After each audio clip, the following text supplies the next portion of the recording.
Mythos Busters, investigating the mystery, monsters, and madness of Arkham Horror, the card game. Hello and welcome to episode 164 of Mythos Busters. I'm Sean, and joining me tonight, we don't have quite the full crew. We do have our quorum, at least. We've got Ian. Hey, Ian. Hello. How are you?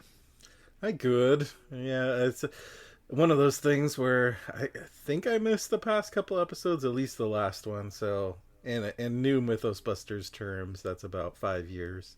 Yeah, it's an eon. Yeah, it feels like forever. So an eon for back. Ian. Yep. Excellent. Yeah, it's a bit of a thing. And well, speaking of which, I guess I should say Scott is out tonight. He's got a household full of viral contagion. So he's attending to that. But joining us as well is Justin. Heyo. Howdy. How's it going? Good. Yeah, it sounds like Scott's household definitely drew the plague weakness. It sure did. It read the wrong codex entry. Yeah. Yeah, Justin, I know everything is going to be just an obstacle between you and I getting to tentacle time. But I guess that's a problem for later. Before we get to that, we've got an excellent episode for you guys tonight. We're going to get caught up on a few things. We've got some fun BusterCon news, so stay tuned for that. And then tonight, for our discussion topic, we thought we'd kind of dive in. We just got a bunch of new Bless and Curse toys out of the Hemlock Vale box, and we thought it'd be fun to just kind of see what the mechanic looks like now. So we're going to be discussing Blurse. And then, of course, we will round it out with some tentacle time. But before we get to any of that, how have you guys been playing any Arkham lately? I feel like we haven't been discussing as much, so I feel like play is not as high as we wish it were. I will jump in because I have played more Arkham since the last time I was on, because I think I also missed the last one and my mic died on the one before that. I have played more Arkham in that time frame than any other recent time, short of when you and I do our face check of a campaign or when we play Iron Man. Oh, wow. Nice. Yeah. So what have you been playing? Yeah, so I'm just going to back up a little. If I already covered this in a previous one, sorry. I finally got around to taking my brother and his wife through Arkham. So my brother and I play. And like he's played with you, Sean, and I think actually with you, Ian, at BusterCon. But his wife had never played, wanted to try it out so she could play one of the card games he does. So we have been all the way through the Night of the Zealot stuff just to learn it a little. And then we are going through Edge of the Earth right now. And so we are... Ooh, that's a jump. It is. And what went behind picking that one as their second campaign? Justin wants some reps in that campaign other than only playing it face check before we get to Iron Man. That's 100% of it. Entirely valid. Entirely valid. Yeah, so it is a very different thing. But I figured it's still a good campaign. It's just a interesting thing to jump to. And I figured there were maybe more off-ramps to something terrible happening so that she could get a sense of what Arkham can be like. And so every time, spoiler alert for anyone who has not played Edge, cover your ears for a second, but anytime the campaign makes you auto kill someone, I'm making her draw the cards. And you did this. Yeah, and Sean, you've met her. You know that she has energy behind her. Oh yeah, it will be a spectacle. And so it was. She's just like, no. Yeah, and so we just got through the city. Okay, cool. Because we did the first part. We got the shelter where we got to keep everyone. So then we get to skip something, I think, and then we did you're climbing to the Forbidden Peaks. Mm-hmm. Did you do all three parts of Ice and Death? No, I think we only did 2 because everybody was safe. Yep, no one went missing. Okay. Yeah, and that was just by chance. I have not been driving them on where we go, what we do, any of that. I don't really remember it much anyway because I played it that week it came out. But yeah, we did that, and so I think we are just now at the point we would get to the Mirage if we want. Cool. So yeah, it is going well. It is enjoyable. I am playing Battle Mage Agnes just to kind of kill things for them, kind of help shepherd them through. And Sean, sometime you and I need to have a side conversation, probably on the podcast, because it might be good content for others who are curious. Other than Gloria and Agnes, I've not really played around with Mystics. And so I would love to know more. Can show you the world. Yeah, I'd love to know more about them and the archetypes and, what's good, bad, and otherwise. That sounds like a wonderful stream topic. I'd be elated to talk about it. Yeah, so let's do that sometime. So that's me. Excellent. Well, I'll jump in real quick because I got nothing. I have been devoting all of my time, what little time I have, to doing Dissonant Voices. I just finished the second prelude. I'm on like page 37 of the campaign guide. So those are getting onto YouTube and getting into the app. If you don't know, by chance, Dissonant Voices is our voiceover project, and it's integrated with the Arkham Cards app. Any one of our patrons can access it, so go check out our Patreon. That's my plug in the middle of, and I'll put in a tech support plug. If you're having trouble with Dissonant Voices, log out and log back in, because that's the main thing we can tell you, because we don't actually control the connection. This is very true.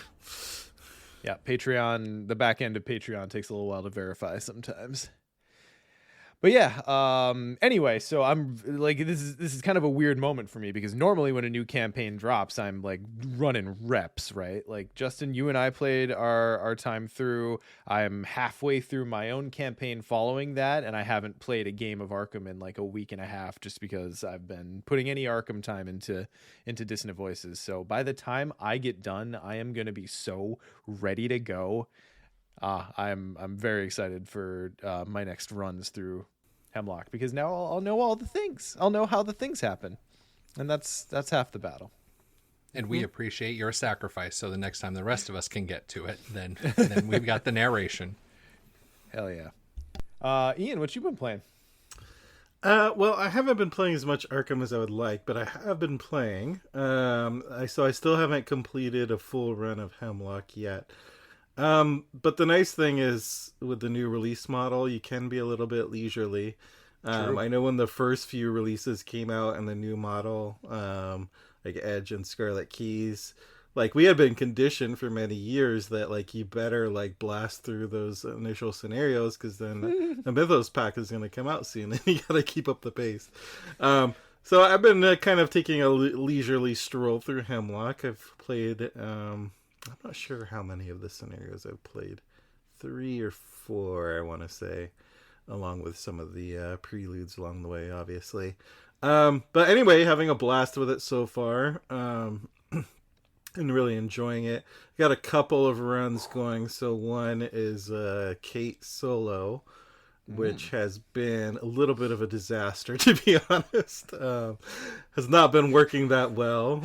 As solo often is. As solo often is, yeah, a lot of it has just come down to bad encounter draws, and admittedly, maybe some bad deck building choices too. But I have been... Oh, I doubt that.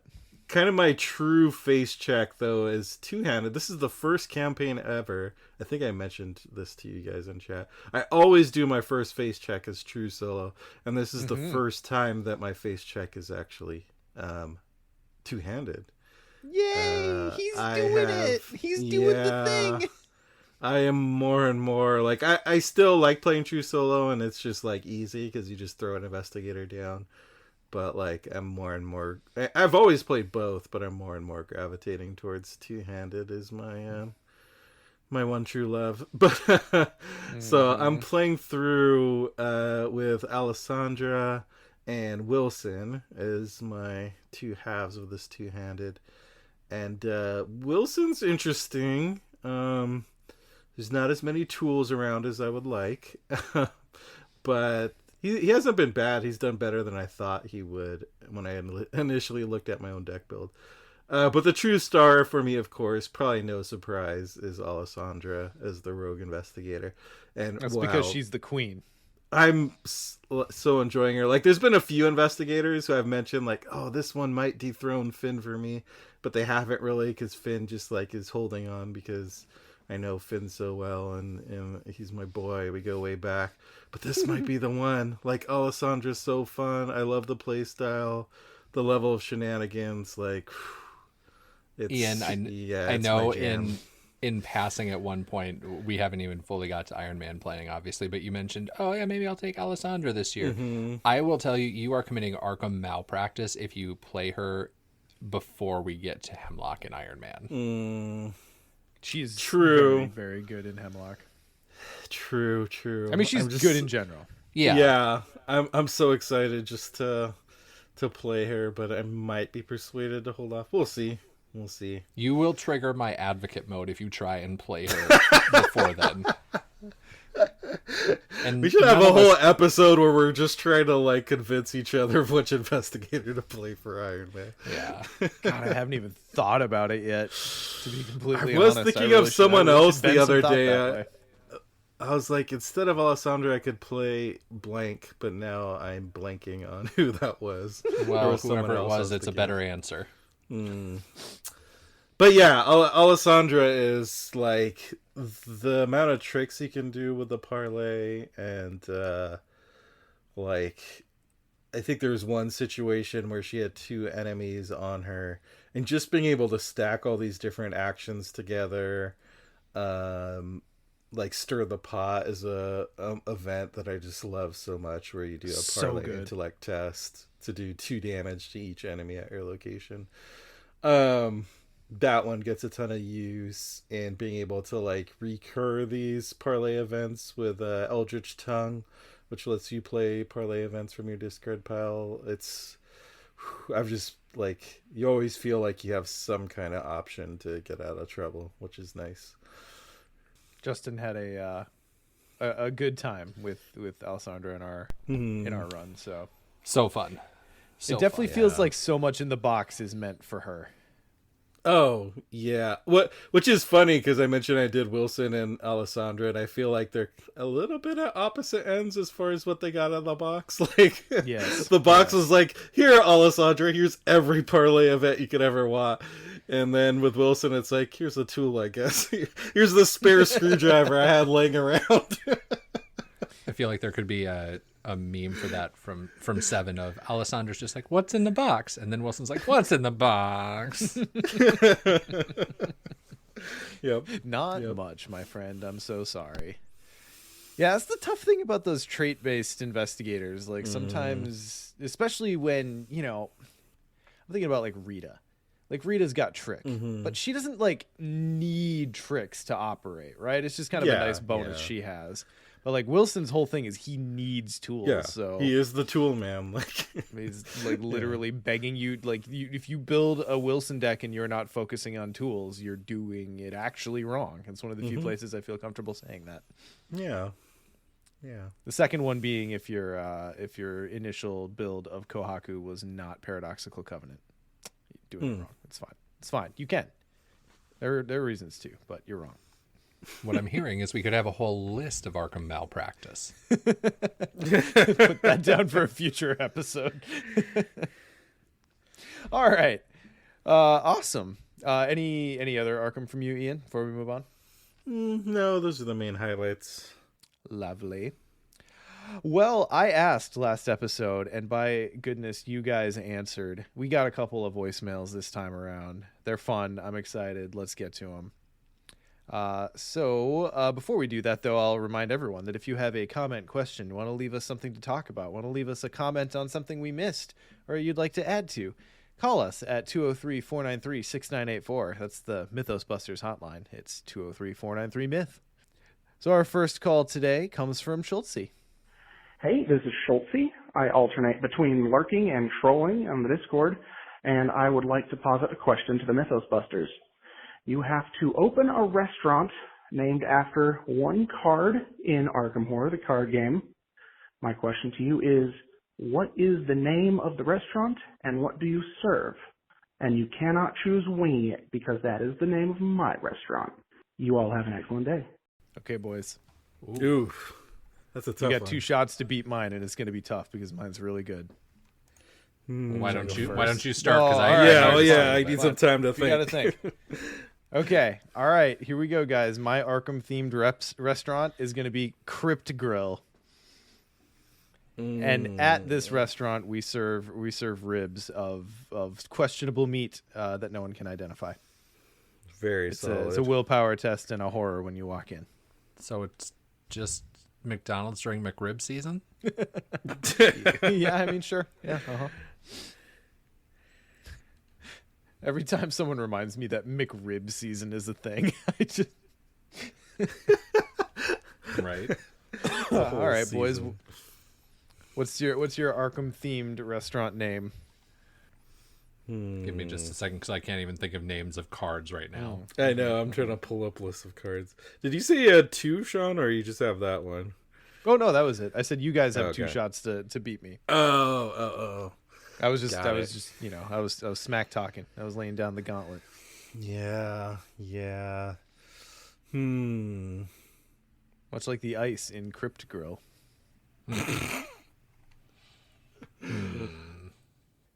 Big Kahuna says noxious fumes, and it's all molecular gastronomy. Yeah. Like it. I'm not trying to think what was in that Agnes deck I've been playing. If there's anything good there. So runner up, I'm just spitballing here now. What you guys think? At Crypt Grill, we might also serve the charcuterie board of protection. Lots of protective cheeses and meats, I guess. What counts as a protective cheese? It's it's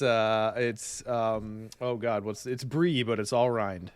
I have feelings about that.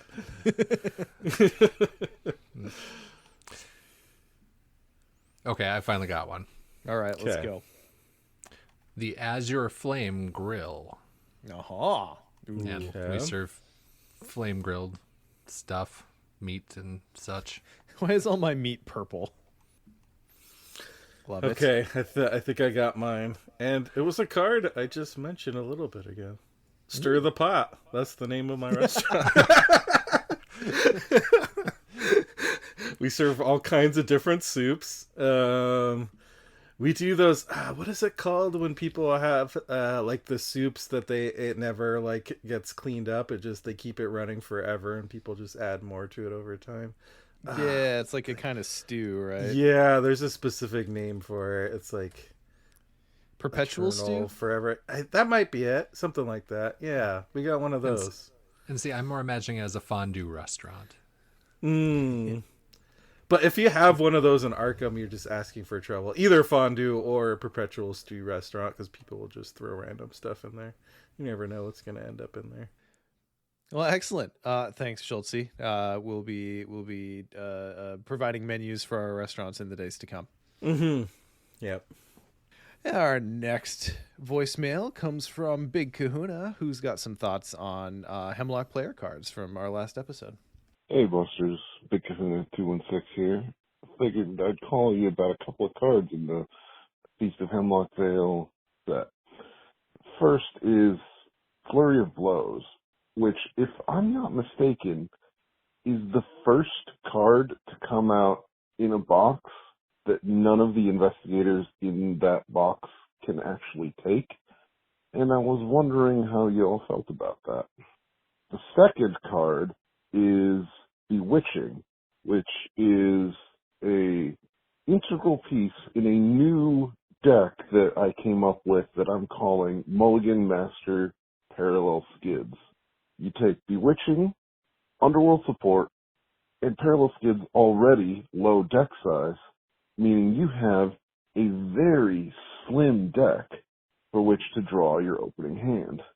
specifically, it'd be 18 cards, not counting the weaknesses. So you can see over half your deck on your mulligan, and the one more key card in there, backpack 2, just so you can dig through your deck even more if you don't happen to find what you want on your opening hand. Anyway, hope to hear what you think on the next podcast. Thanks. Okay. So first of all, I have no reason to disbelieve. Does anyone know if that's true, that Flurry of Blows is the first card to be released in a box where no one can take it? I don't know for sure, but that sounds right. Yeah. And I guess I feel like it's been a very, very rare thing that you don't have access to level 5 of something, right? Of some class, rather, specifically. There's only been a couple investigators prior to this box that didn't. So, like, Finn, Marie, I think. But, like, almost everyone had access up to 5 of some class. So, yeah, I almost wonder if this is the sort of thing that that started at a lower level and just got play tested up, and no one kind of realized it put it out of reach of everyone in the box. So Flurry of Blows real quick, I guess, just since we're talking about it. Guardian event, 2 cost, 5 XP, tactic double, faded. Play only if you control a melee asset. As an additional cost to play Flurry of Blows, spend an action. Fight, choose a melee asset you control and take an immediate fight action with that asset without paying its action cost. You may repeat this effect up to 3 times. After the final attack resolves, if it is your turn and your turn. Yeah, I was just going to say, I'm curious if it was like an intentional decision to move away from past practice in that respect, like that not necessarily being tied to what investigators in the box can take, or if, like you said, it was just kind of card balancing and it just ended up that way. I mean, I personally, that part of the question of like, how do I feel about that being a thing? I personally don't have a problem with it, but I'm also not like a new player who's the person who would care the most that, you know, they have a core set and Hemlock Vale and that's it, and they have this card that, you know, only a limited amount of the investigators in their total pool can take. Whereas if you're getting Hemlock like after you have everything else, then I mean it's not really that big a deal at the end of the day. Can you imagine someone buying the core box and then Hemlock and being like, I have to consider taking Flurry of Blows and Roland Banks. That's a thought I have to have now. Right. Which, I mean, the card itself is cool, and I like that it's kind of named after a D&D ability. True. But, yeah, I don't think I have any strong feeling. If it became, like, a kind of very widespread thing where, like, half the cards weren't accessible by investigators in the box, then it would be a big deal. The other thing is, like, with the current model, we're getting such a dump of cards. That's like 1 card among how many, you know, compared to when it used to be, that would have been a bigger proportion of the cards. Mm-hmm. Yeah, I know nothing. I'm saying this completely in earnest, but I imagine this is just like a something that got tweaked in process, and no one just zoomed out and was like, oh wait, hang on. That'd be the easiest explanation for me anyway. Okay. So moving on to Big Kahuna's second point. Mm-hmm. I have to say, I always appreciate like deck ideas presented in that way. Like, okay, how do you get Mandy to 100 cards? Well, you know, similar to that, like what's the smallest amount of cards you can have starting in your deck? And it looks like Parallel Skids is probably going to take that crown. 18 cards starting in your deck after you trick to the plan. That's pretty juicy. Well, and this, when he was talking about that, Ian, you'll know more about this than I will, because I only remember it vaguely. But when we did the Rogue card reviews for Scarlet Keys, I feel like you and I had a back and forth discussion about deck consistency from some of the cards in there, about that's more a secondary use, but if you could really get the consistency there. So now I'm wondering if this can continue to add to that archetype of, I'm just going to know what I have at all times, thank you. Yeah, I think for sure that plays into it, kind of that whole idea Big Kuna is talking about, where you just like shorten it to a certain amount, where you're just able to always have the cards that you want, and you just have a small set of cards that are important to you.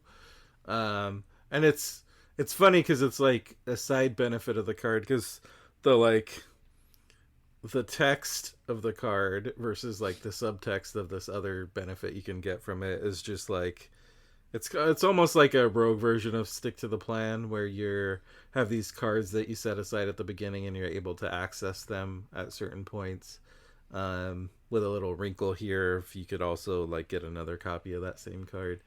So that's kind of like what's on the card as far as what you can get out of it, and I think just that alone is pretty useful. But then when you talk about this like hidden benefit in a way, of thinning your deck, then that's a whole other level to it. Yeah, it's cool. And the singleton format is always interesting in any card game, because then it becomes about like, all right, what's the right mix? I mean, I guess it's always kind of about what's the right mix, but you just like completely remove the conversation of, well, how many copies? So I don't know. Mm-hmm. I have a Underworld Connections. Is that the one that gets you down to one copy? I'm gonna say yes.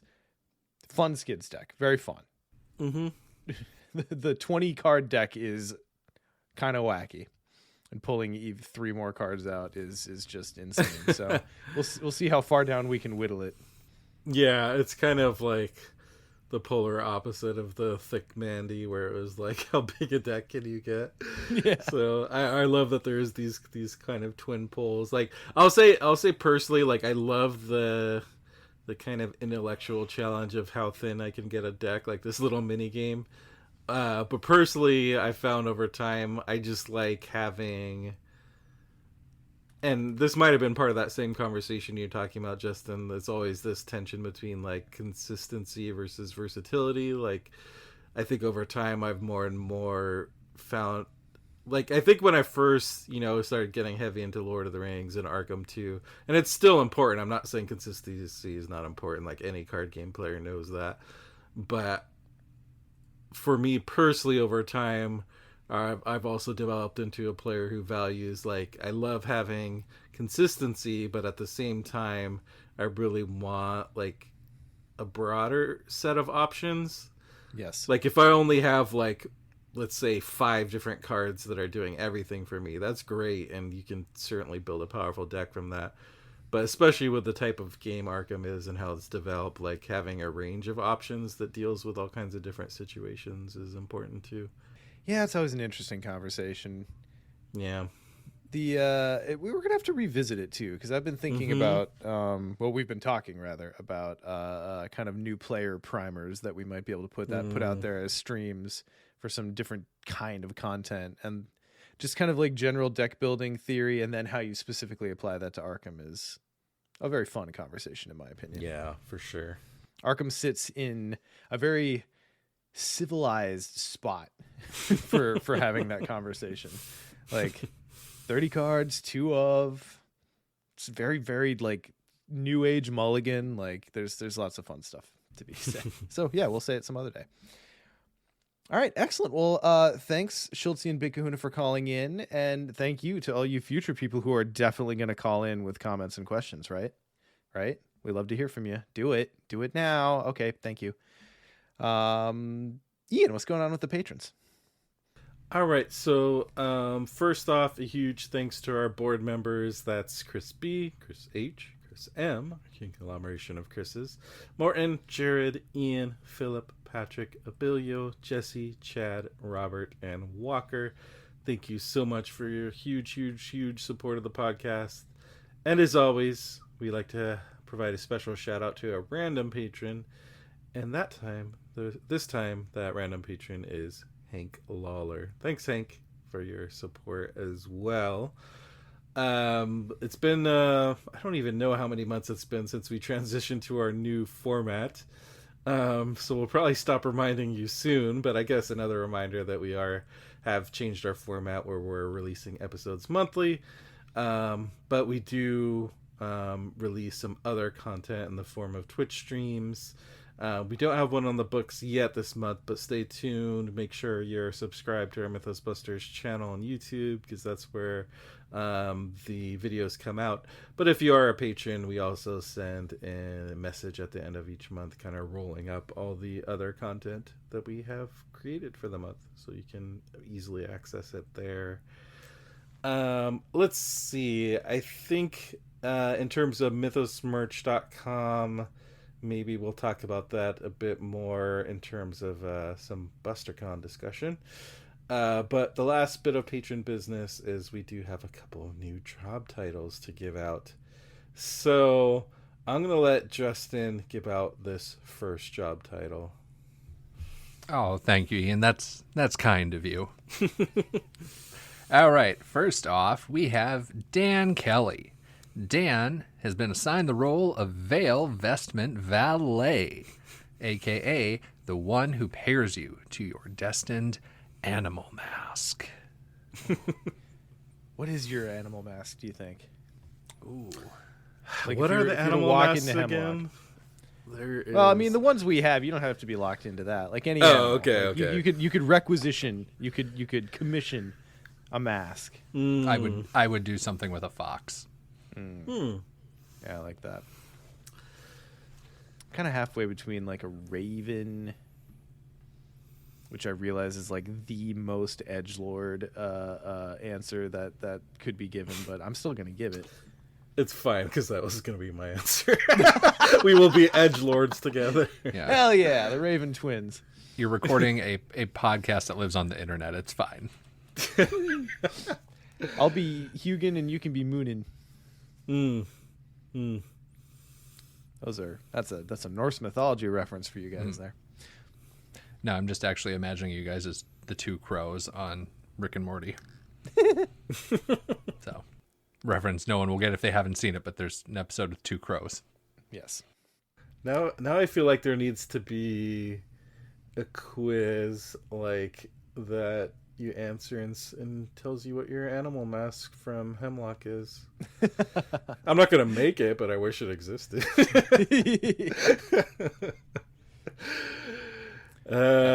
All right. Sean, why don't you give out the second job title? All right. Well, everyone, please also welcome to the office Kiwi Mini Guy, which I'm sure is their Christian name, who will be our new Ledgerman and Comptroller of Eldritch Island Surveys. We are boosting up that team for Hemlock Vale forays, and Kiwi Mini Guy is going to be a great leader for that team. Got to keep those finances in line. That's right. Those masks don't pay for themselves. Excellent. All right, I think that's about it for patron business. Wonderful. Justin, what do we got going on for news? Yeah, so there is an upcoming Welcome to Arkham guidebook. There was an article that came out by the time we get this out, let's say two weeks ago. It's kind of cool. Goes through. It's really just trying to be more of a lore dump, more of, hey, when we're not releasing other products, and it's not all in the card game, but there's all these other overlapping worlds in the world of Arkham Horror. Learn more. So I don't know. I'm excited to check it out. I've been kind of lukewarm on the art books they've done, just because while I enjoy seeing the art, I'd rather have it on my cards or on a print somewhere. Yeah. But this one I'm legitimately excited for. Next year they'll just release a book of playmats. I would buy that. Like, I say that as a joke. I would absolutely buy a book of playmats. Yeah, I mean, anything with playmats in it pretty much is a auto buy. Yeah, I'm really excited for this one too, just because I'm hopeful that it's similar to the FFG put out a World of Android book a while back. This is like years and years ago at this point. And they had put out, what was the book called? The Investigators of Arkham book around the same time. So I'm curious how this will differ. Obviously, this is going to be more about Arkham itself and not the investigators. But if it's similar quality, then it should be a good read. It looks cool. I paged through a little bit. I'm gonna wait to get my hands on it to like actually, obviously dive in. But it's a cool idea. What else we got, Justin? So, sorry, I'm just jumping back here. I'm reading additional articles about this next one. So, there is a comic book series. We are pairing up Arkham Horror with Dark Horse Comics for Arkham Horror: The Terror at the End of Time. There's some art out there in the news release that came out a couple days ago. It's got looks like Jenny with tentacles around her. It's so cool. Let's see. And then, this was the part I got caught up on, is reading who was involved in it, because they have Cullen Bunn, who did Harrow County. And I don't know if either of you guys have read. What is that? No. So it is basically like a lot of Southern folklore, like Southern U.S. folklore. Okay. I have like the first graphic novel, if you would care to borrow it. But yeah, it's really cool. It's the same vibe, different setting, but like creepy stuff. The skinless boy, the different witch, or the witch who lives under the tree, the other Southern folklore-y, eldritchy stuff. So anyway, I like that someone who has worked on something like that is in here as well.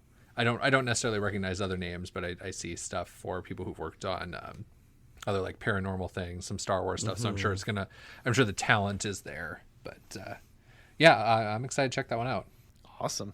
It's very cool, and having like Jenny is one of the featured characters. That's a character I always love. Yeah. It seems like perfect, but it seems like they're really pushing to expand Arkham into more and more different avenues. They've had the novels for a while from Aconite Books. Now they have this World of Arkham, Welcome to Arkham guide. They're going to have comic book series. Let's see. They announced the RPG they're doing. So they're just really kind of pushing Arkham beyond just the LCG, which I think overall is kind of good news for the LCG, that it's in it for the long haul. Oh yeah, I agree, and I also think it will spur additional posts on Reddit about, is the game dying? They're making more stuff. Is the game dying? Is always the funniest thing to post on the internet. Is this comic book bad for the LCG? Yeah, they just announced the game's going to go on for 10 years. Is the game dying? And to be clear, they have not announced that. That's a rhetorical argument. Since we're talking about it, I will never ever forget that, like, in the first 3 months of Arkham having been released, there was a BGG post of like, well, how long do you guys think they're actually going to support this? I'm afraid. Like, people were already doing the game is dying, like, right after the core box dropped. Like, it's interesting. It's an interesting phenomenon. That's such a good Midwest interesting, Sean. Loaded. The thing that's always annoying about that is, like, people can just keep saying that until they're eventually right. Like, I remember with Lord of the Rings when they finally announced the end, and they say people are like, "See," I'm like, but that's like 6 years later. I mean, a broken clock is right once a day, right? Yeah. Can you still count that your Nostradamus prediction was on point? Like, if you just repeat it over and over till it's true. Oh, Ian, you have so much to learn about death cults. I know. All right, moving on. Next thing on here, we have a parallel investigator stream. It's coming up for us today. We're recording on April 20th, so it's coming up on April 25th. Yeah. So it may have been in the past by the time this gets into the wild. Sean or Ian, do you guys know more about that? I haven't been following that. Nope. I don't think there's a ton of details, like, as far as who is. It's just one of the gameplay streams they are doing, and it'll likely be with some of the more recent parallel investigators that they've announced. I mean, it's Jenny, right? Just by simple process of elimination, it has to be Jenny, right? Yeah, I mean, we have all the other Dunwich Gators. Yeah, I'll be curious if they're like gonna come out with a new one in conjunction with it, or if this is just like purely playing the ones that they've already released. Oh yeah, sure. They might just be, actually showing them off. Yeah. Interesting. Well, as it turns out, mark your calendars for the 25th, because I thought this was a preview for mine and Scott's stream that we were planning, because we are also building for Parallel Zoe for that campaign in our stream. We're planning on streaming next Thursday, so Nice. just a good day to dive into Parallels, I guess. Mm-hmm. All Okay, right, Justin. well, Now the exciting part. Yeah, now the exciting part. I've been holding it in. So we've talked about BusterCon. We've already announced dates, but reminder, September 19th through 22nd, 2024 at the Game Center, which we often call FFZ, in Roseville, Minnesota. We are going to have a room block at the Doubletree Hotel, which is right next door or essentially next door to the Game Center. And we keep saying more details and updates on the website soon. Well, as of today, so it's still today whenever you hear this, we have registration live. It is through the Game Center itself. And then we also have the link to the room block. There's links to both in our BusterCon channel in Discord. There's also, and potentially easier for you, on our BusterCon webpage on our website. If you just search BusterCon in Google, we are often the first result for it. Otherwise, go to mythosbusters.com and there is a BusterCon tab. That should have both the registration and hotel link. They are current. If you run into any issues with those links, just send us a message and we'll see what we can do. Tickets this year for BusterCon are $65. We had to raise ticket prices just slightly. We always try and keep the cost on it as low as we can, but had to raise it just slightly. But we do also have both rooms now for the space. So we have more space than we did last year. We're working on some cool swag for everybody that we'll announce as we get closer. And we don't have an event calendar yet. We're just getting around to getting that put together. But as we have more information for you, we'll put it out there. But in the meantime, if you know you're heading this way, you can get your ticket, you can get your hotel room. The block rate is available on either side of the con if you're coming in early or leaving later. So yeah, it's going to be great. Hoping to have even more people than last year. And we'll see you all in September. Hell yeah. So excited. Excellent. Well, we did rule stuff last time, so let's move on to our main topic. All right, so Blurse. It is the thing of note. Yeah, and I actually have a question off the top of it. Can you guys clarify for me? Because I will have little to contribute here other than questions, because I have not really played with Blurse. I've seen you guys play with it, or Sean, I think I've had a deck or two that you've built and it might be in there, but I'm, when you're just taking a deck for the first time, you might not pay as much attention. So I am in the kiddie pool end with the mechanic. So can you guys clarify for me, because I know sometimes this comes up, but there's bless, there's curse, there's blessed and cursed. Can you walk me through it as a reminder, please? It's very simple. Blessed and cursed are traits that are going to be on cards. Those cards may or may not play with bless and or curse tokens. So I believe the majority of things that play, the majority, if not the entirety of things that have bless and curse play will be blessed and or cursed, but not everything that is blessed and or cursed will do something with the new tokens. Okay. Thank you. And then just so I remember that sometimes there's a little bit of a back and forth when the mechanic comes out, and that's usually around people saying the blessed token or cursed token, and then it's and then people going actually, am I remembering that right? That's probably where a lot of it's coming from. I mean, you didn't need to call me out on the podcast, Justin. It's I will call you out everywhere, Sean. You know this. Yeah, I mean that's worth saying. Like each of those tokens is a bless or a curse, a single one, and they might themselves be blessed and or cursed in actuality. But as far as game mechanics go, yeah, there's kind of an actually there. But I don't think my slate is clean on using the terms 100% accurately. So You might get a little bit of cross contamination in this very episode. Who knows? Well, good to know. Thank you for the rundown. Mm-hmm.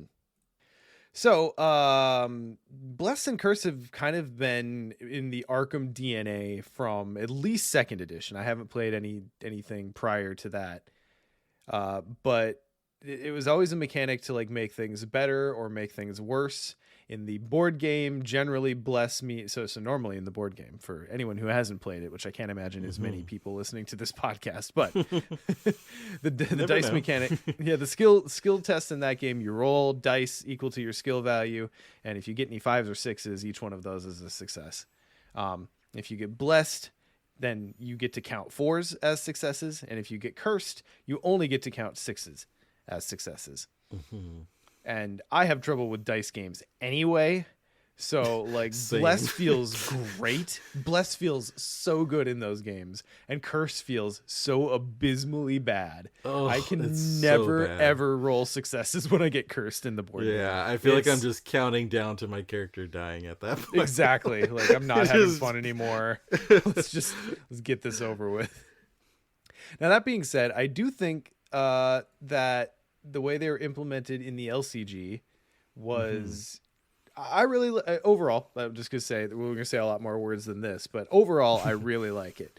It adds it to the Chaos Bag, which is obviously kind of the signature mechanic of the LCG. And I'd say in general, it makes skill tests a wilder experience. And I guess maybe that's coming from someone who plays just as much Curse as I do Bless. If you're only playing Bless, then it's not that wild. It's just kind of fun, but right. Yeah, like I think the way they implemented it feels better than like the way they implemented it for the board games makes sense. Like you mentioned, it's a dice game. That's kind of how it goes. But the particular way they implemented it in the LCG is like obviously Blessed, and we'll talk more about this, is kind of just always a positive for the most part, just in itself. I guess we should talk about exactly how the mechanic works. I think most people know, but it's a good refresher, especially for new players. So the Bless tokens that are added when you reveal them, that's a +2, and then you have to reveal another token. So that's always going to be good no matter what else happens. The curse token is a -2, and then you have to reveal another token. So bad, yes. But I think the difference from the board game is that there's all these other cards, which we're going to be talking about for curse specifically, that kind of can either mitigate that or give you a benefit from drawing curse tokens. Whereas, like, at least from what I remember in the board game, there might be some exceptions here or there, but from what I remember, like, curse is just bad. Like, yeah, no, you it's just correctly. bad. Like, there's no way around it. But the way it's implemented in the LCG, it's obviously the opposite of blessed, but you can still create a whole play style around trying to take advantage of it, which is cool. Yeah, and I think that's actually a really good distinction to make, where I'm thinking like 1 or 2 mechanics in the encounter sets added curse tokens in Innsmouth.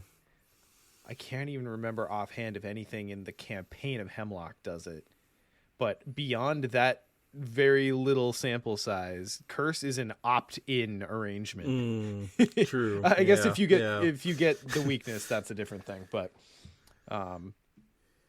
yeah, no, it's something you're generally going to be taking on with the understanding that you are, and that you're going to work around it and or get something cool enough out of it that it's worth the numerical hit. Yeah, and one of the unique, like, there's many different kinds of mechanics in the LCG, different play styles, but Bless and Curse is the only one really that lets you add a whole new type of token. So when the mechanic was introduced, it was kind of a little bit mind-blowing in that way. We've had some campaign-specific tokens, like Frost tokens, but again, that's controlled by, like, what the game is trying to do to you. But I think what makes people attracted to it, I guess I can speak for myself, but I'm sure other people feel this way, that makes it unique is, like, new tokens to play with. Like putting tokens in the bag, a whole new thing, is what makes it feel kind of really distinct from every other kind of archetype. Man, when you're playing Kohaku and you pick up the chaos bag and it like yanks your arm back down to the table, you know you're doing it. I do really appreciate that Hemlock gave us the little dials to keep track of what's in the bag. Yeah. The Kohaku particularly Yes, enjoys particularly important. But okay, that's actually an interesting thing, and this is just kind of like a more how do you like move your bits around type question. But what I do prior to that dial, and I still do it, is I'll just put my Bless and Curse tokens out in a 2x5 grid and add them, and you can just kind of like pretty quickly see how many are left and thus how many are in there. How do you guys keep track in the pre-dial days? I'm just going to agree with you because I only really watched you do that. That's far more civilized a method than I use, Sean, which is just keeping track in my head, which is always dodgy. I mean, like, obviously when I'm playing on TTS, like, it has its own tracker, so not a big deal. But physically, yeah, I would just kind of try to keep track. There was a period of time in Arkham where I did the whole thing of, like, keeping a separate set of tokens on the table to track what's in the chaos bag. To like, because it is useful to see that not just for Bless and Curse, just in general. But I think I've kind of become lazy over time and stopped doing that. I've seen pictures of people who have turned chaos tokens into magnets and they put them up on a board so that the whole table can see them. Oh, that's pretty cool. I like we that. That's a thing. should have something like that on the puzzle boards we're going to have for Iron Man this year. We should just have that in every single one. Oh, man. That's awesome. Yeah, so these obviously first dropped in Innsmouth, and we got a big refresh now. I guess, talking about Blurse before Hemlock, kind of where were you guys at with it? Did you enjoy it? Like, how often did you find yourself going full Bless or Curse, or were you like me, where it's very occasionally it's full Bless or Curse, but most of the time it's just running Deep Knowledge and Faustian Bargain? Right. Well, I mean, And I think Promise that's of worth, Power. I think that's worth like mentioning is like when we're talking about this archetype, we are talking about it as an archetype of like when you're fully committing. But these cards are also, at least some of them, are very splashable. Like you mentioned, Deep Knowledge and, oh God, why am I blanking on the name? One of my Promise favorite of cards. Power. The rogue one that gives you money. Faustian Bargain. Yeah, Faustian Bargain. One of my most splashed cards. So yeah, you can obviously just splash those, but in terms of like fully committing, kind of full disclosure off the bat, and I'm glad we have Sean here who has delved more into Curse. I have delved way more into the Blessed side of the equation than Cursed. It's just, for various reasons, it's the one that just kind of has appealed to me. So I've played a ton of like full Bless play, used Sister Mary a lot, quite a few times. One of my favorite Guardians, actually. Experimented with like Bless Zoe before there was even Parallel Zoe, so just kind of your original OG Zoe, but putting in Bless cards. So those cards I'm much more familiar with. It's not that I dislike the Curse side of it. I think I'm still, I've mentioned this previously on the podcast, trying to wrap my head around making it work in the way I want it to. Man, I am a Curse enjoyer, but I also have PTSD from our Night of the Zealot run through. Yeah, maybe that's what it is. Neither of us were trying to run Curse, but we did anyway. It kind of ruined Midnight Masks for us. That was so nuts. Both getting full Curse weaknesses. Yeah. So, as has been mentioned, it's very easy to just say, okay, bless is fun and curse is not fun. But the reason I end up running curse cards more often is that curse cards are doing something really cool, something that you can see yourself tanking a couple of -2s to do. Whereas bless cards, I don't like almost never splash those in a deck that's not doing something specific to bless. Is everyone else on kind of a similar page there? Because that's roughly what I've seen. I even have just a splash of Promise of Power in the one Agnes deck I'm running right now, because I need it to do the thing it's doing. Yep. But I will take the negative consequence. But boy, I don't want that to be the whole thing. I do it in that deck. I would love to try out a full curse build at some point. But yeah, it just seems like that is meant, like it is the deal with the devil splash, and then the bless is you got to just go for it. Yeah, it's tough too, because like it's one of those things whenever you're manipulating the chaos bag in general, but you know, bless and curse fall into that category, that like being able to assess like what kind of impact it has on the game is hard. If you're going all in on bless, like obviously you're just going to keep cycling blesses through the bag and it's going to be really obvious that it's having an effect.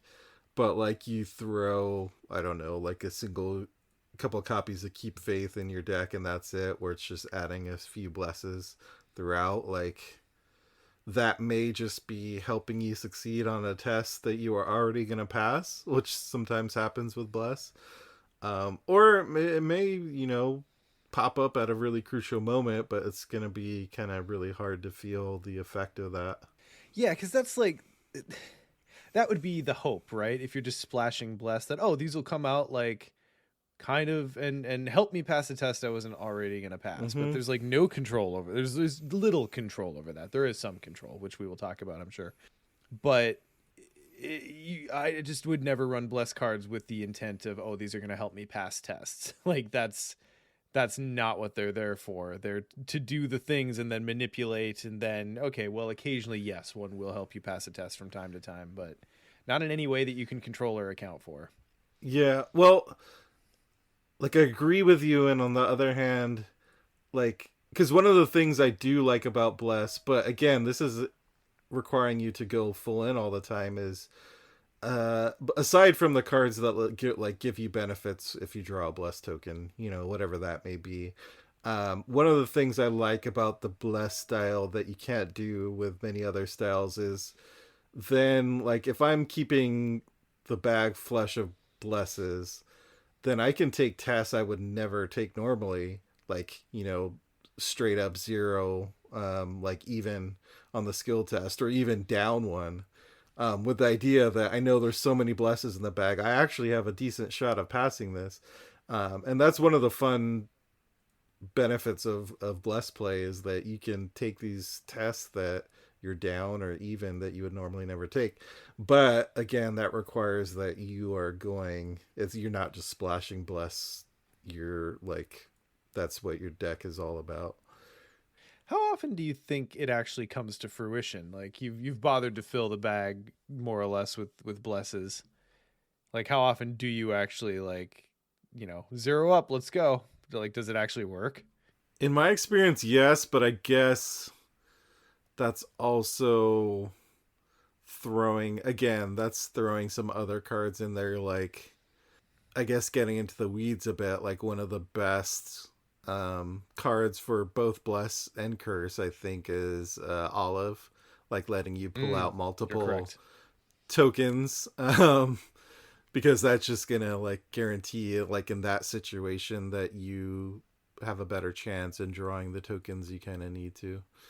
Yeah, she helps you see all of the tokens you need. Yes. Yep. So he did it, ladies and gentlemen. He did it. I can't not. Whenever anyone talks about Olive, I gotta. It's just a thing that I have to do. Mm-hmm.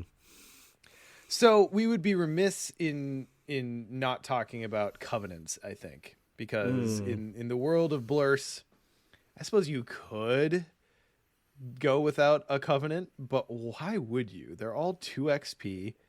and each of them does something pretty special for its token type. So obviously, I think this is an uncontroversial statement. Ancient Covenant, the Survivor one, is the best of them, right? Is that, no one's gonna fight me on that one? Can you remind me what it does? Yeah, so Ancient Covenant. Oh, actually, I think this might have gotten an errata. So let me just double check before I spread misinformation. Did this get a taboo? Yes, it did get a taboo. Okay, so it's permanent, 2 XP. When you resolve a blessed token during a skill test, exhaust Ancient Covenant, do not reveal another token as a part of this blessed token's effect. So and it's important to note that the taboo makes it so that only you, it only activates on tests that you are doing. It used to be, the printed version is when an investigator at your location resolves a blessed token, which I don't know. I love, first of all, I suppose it bears saying at this moment that I love building paired decks with Blurse. Like taking that into account and knowing that like both decks are going to be playing off what we're doing to the chaos bag. Yeah. So a little bit of a blow on that taboo, but I also understand because this one's far and away the best one. It's basically like you pull a bless, you basically auto pass, right? Yeah. That's auto, essentially what this does. And it protects you against one of the pitfalls of blessed, which is not part of the rules. They don't warn you that this is going to happen, but it happens. That whenever you start chaining blesses together, Yep, it is in fact a ritual that summons the auto fail. It's true. It's true. It really does. Or you'll pull 3 blesses on the test where you were already like 3 up.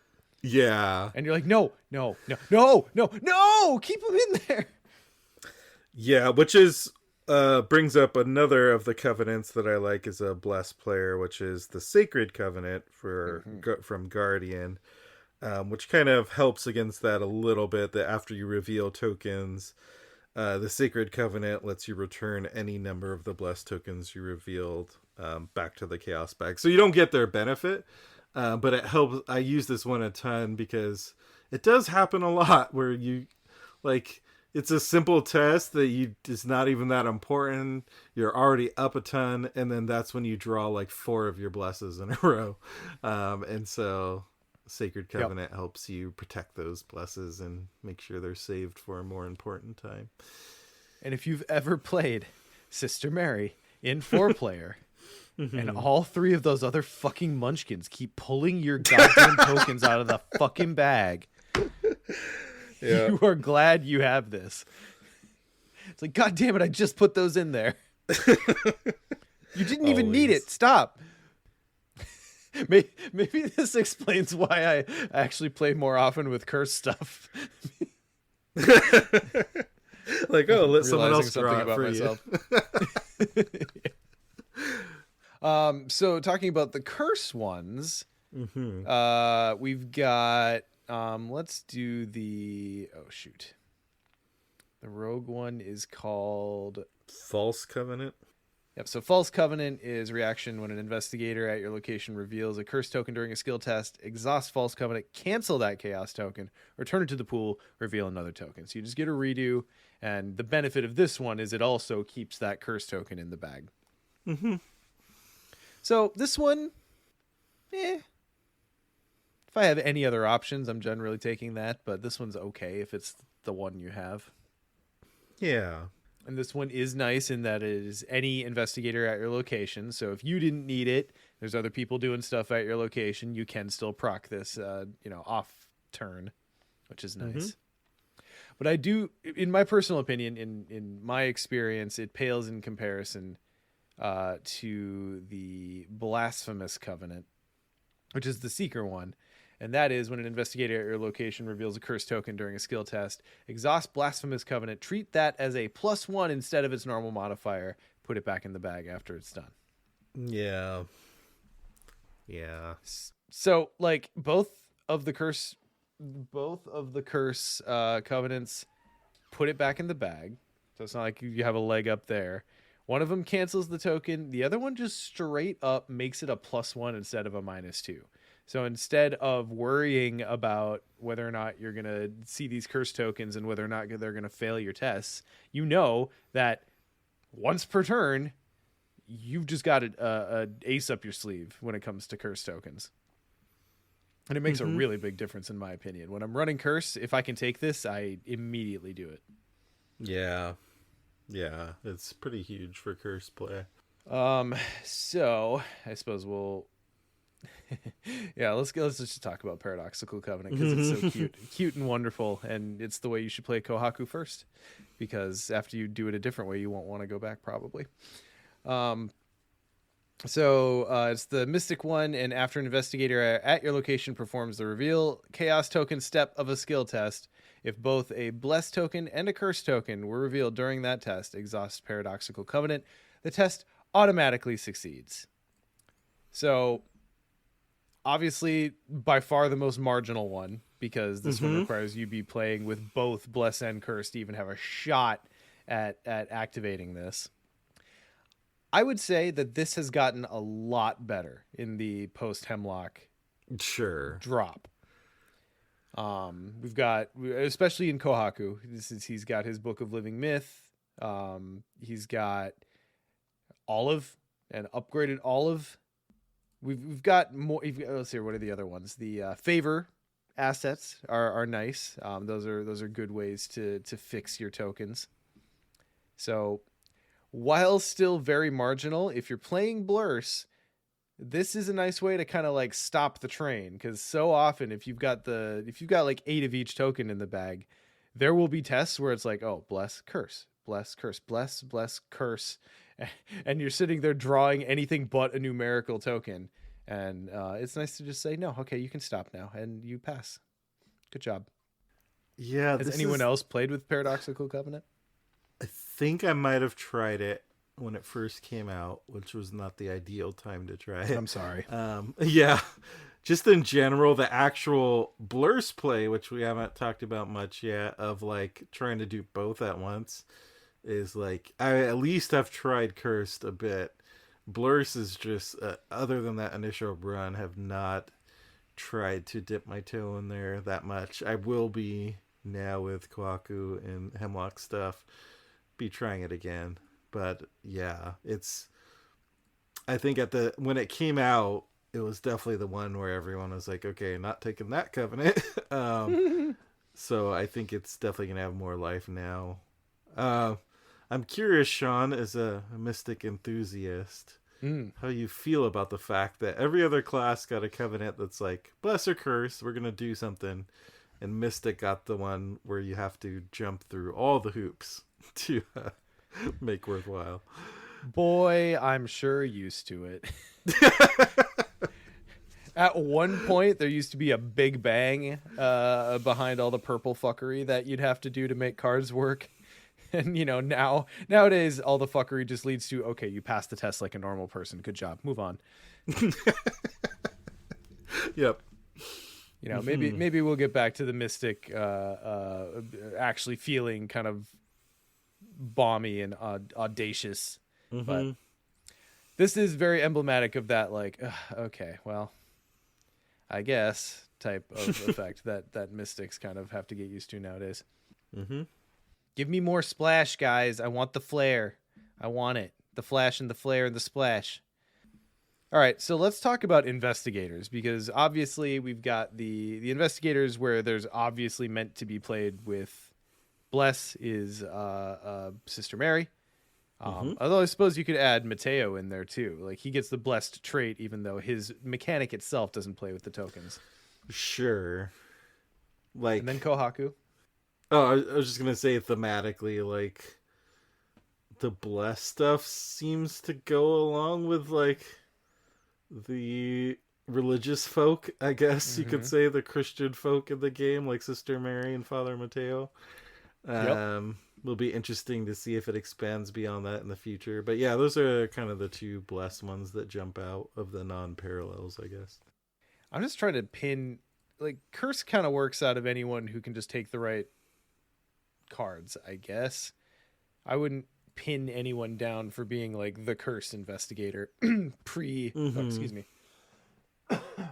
pre parallel Rex anyway. Right. But yeah, let's talk parallels, because that has actually been a big locus for the designers to give us new curse and bless mechanics. Because I feel like, well, I don't feel like, the reality is, because they come with a physical product, because the mechanic requires a physical product in the new tokens, they can only really release bless and curse stuff in the product where that comes. Boy, I could have phrased that sentence better, but you understand. So Yep. we had the Innsmouth, if we ever got returned to Innsmouth, who knows? We'll see.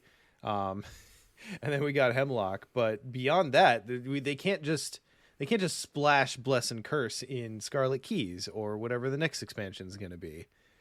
So that makes it interesting. So anyway, parallels has been the way where they don't have to like fully print a product, but here we go, bless and curse.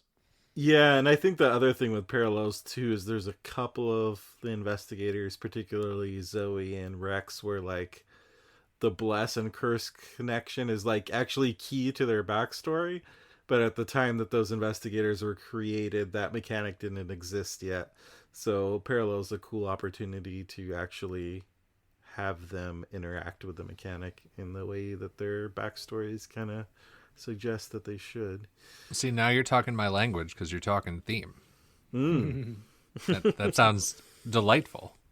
So I think the first one we got was Wendy, right? I believe, yeah, I think chronologically that was like the first one that dealt with the mechanic.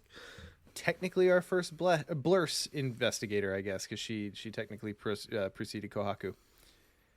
And she's interesting in that you can choose bless, curse, or both. And then she puts those tokens on enemies and plays with them from there, and she's a fun time. I quite like Parallel Wendy, especially after that that build you passed on, Ian, where you're actually using like Armageddon and Eye of Chaos, because she's got good willpower. Yeah, it's definitely like I love original Wendy and always will, but this version is such. Just because of that bless and curse play, and that you can kind of choose the route you're gonna go, it's a lot of fun shenanigans there. And then we got Jim, who now, in addition to skulls, uses his new recharge ability off of curses, so that's fun.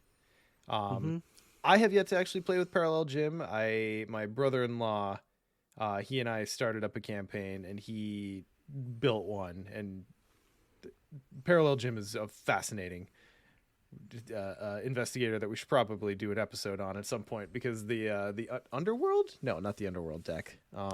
Spirit deck? Spirit deck, I believe it's called. Yeah, the Spirit deck is a fascinating little mechanic. Yeah, it's one I have tried Parallel Wendy a lot, as we talked about, but Parallel Jim has been on my list to try, but I have not gotten to try yet. And then relevant, of course, to the upcoming days, Scott and I are going to be playing through, I think we're doing Hemlock? We might be doing Scarlet Keys. I don't know. But with Parallel Zoe and Parallel Rex, the classic power couple, now with new tokens. So I don't have a whole lot to say. I'm still theory crafting on Rex. We did put out a video where we talked about Rex, and then we actually did build a deck. That's out on YouTube. Go check that out. We had a good time with it. I'm very excited to play that deck. Yeah, Parallel Zoe I was so excited for, because, as I mentioned, I've been trying to make Bless Zoe a thing for a while before this version existed, which was possible. Like, there's some...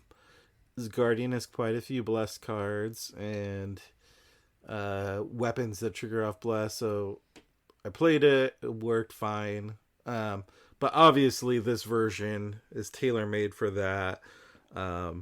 Like, her whole character is based around this idea of like religious devotion and hearing voices from God, etc. Whether that's actually happening or not is up for debate, but the whole mechanic of being able to, now you're actually like being able to add blesses directly through her ability every time she's damaging an enemy, but then you can also like take bless tokens out of the bag to have her deal more damage. Is just perfection for what I would want a Bless Zoe to do. Yeah, she seems real fun. our next deck build is going to be her, and I'm very excited to see those two play off each other. Yeah. And in so doing, use all of the new toys that we have. So let's talk about some of the new stuff. The old paradigm is interesting, but now like the lid is blown wide off. Wide off, right off. It's blown wide open. I don't know. There was some idiom in there I was reaching for. If you'd said it with more confidence, it would have been right. That's right. Something was blown open. Do you guys have any favorites or ones you're like itching to try from the new Blessed toys in Hemlock? I am curious about what is the like occult relic, the Rod of Carnage something. Yeah, Rod of Carnamagos. Hey, there you go. Because you had that in our face check, right? Yes, I did run that in. That just seemed real fun. It is. I think the Rod is one of the cooler cards to come out of that box. Okay, let's talk about the Rod real quick. So Rod of Carnamagos is the Scepter of the Mad Seer, 2-cost asset, mystic, item relic, occult cursed.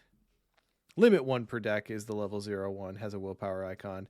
And Squiggly Boy, choose a non-elite enemy at any location and exhaust the Rod. Reveal 5 random chaos tokens from the chaos bag. If a curse token is revealed, search your bonded cards for a random rot event and attach it to that enemy.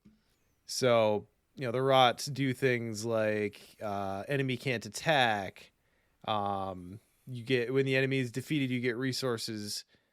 -1 fight, -1 evade. At the end of the round, enemy takes a damage or enemy cannot move. And then the upgraded version does the exact same thing, except you get to choose the rot that you grab. So, super fun card. I would say... Oh, go ahead. Before we dive into the usage of it, am I remembering right there's some sort of open question about the timing or something with the wording of this that was on Reddit, or am I making that up?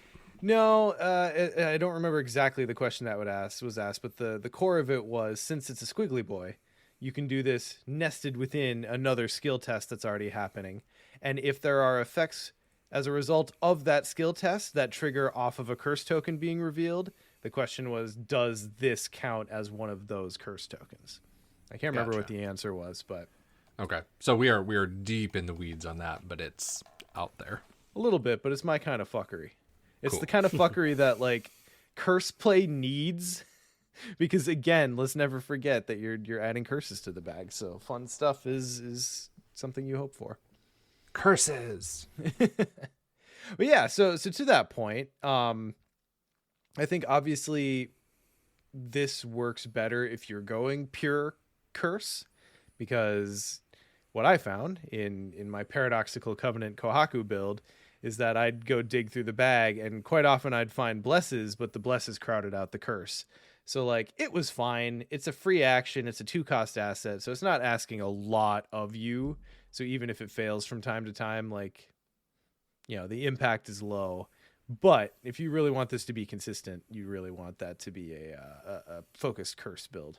Yeah, this was the one that jumped out to me as well. And what I really like about what the Hemlock Blessed Curse cards have done, particularly with some of their curse cards like this one, another one that really jumped out at me is Seal of the Elders, which is a mystic event that kind of can pull a bonded card out depending on if you draw 2 curse tokens or 2 blessed tokens, or both potentially.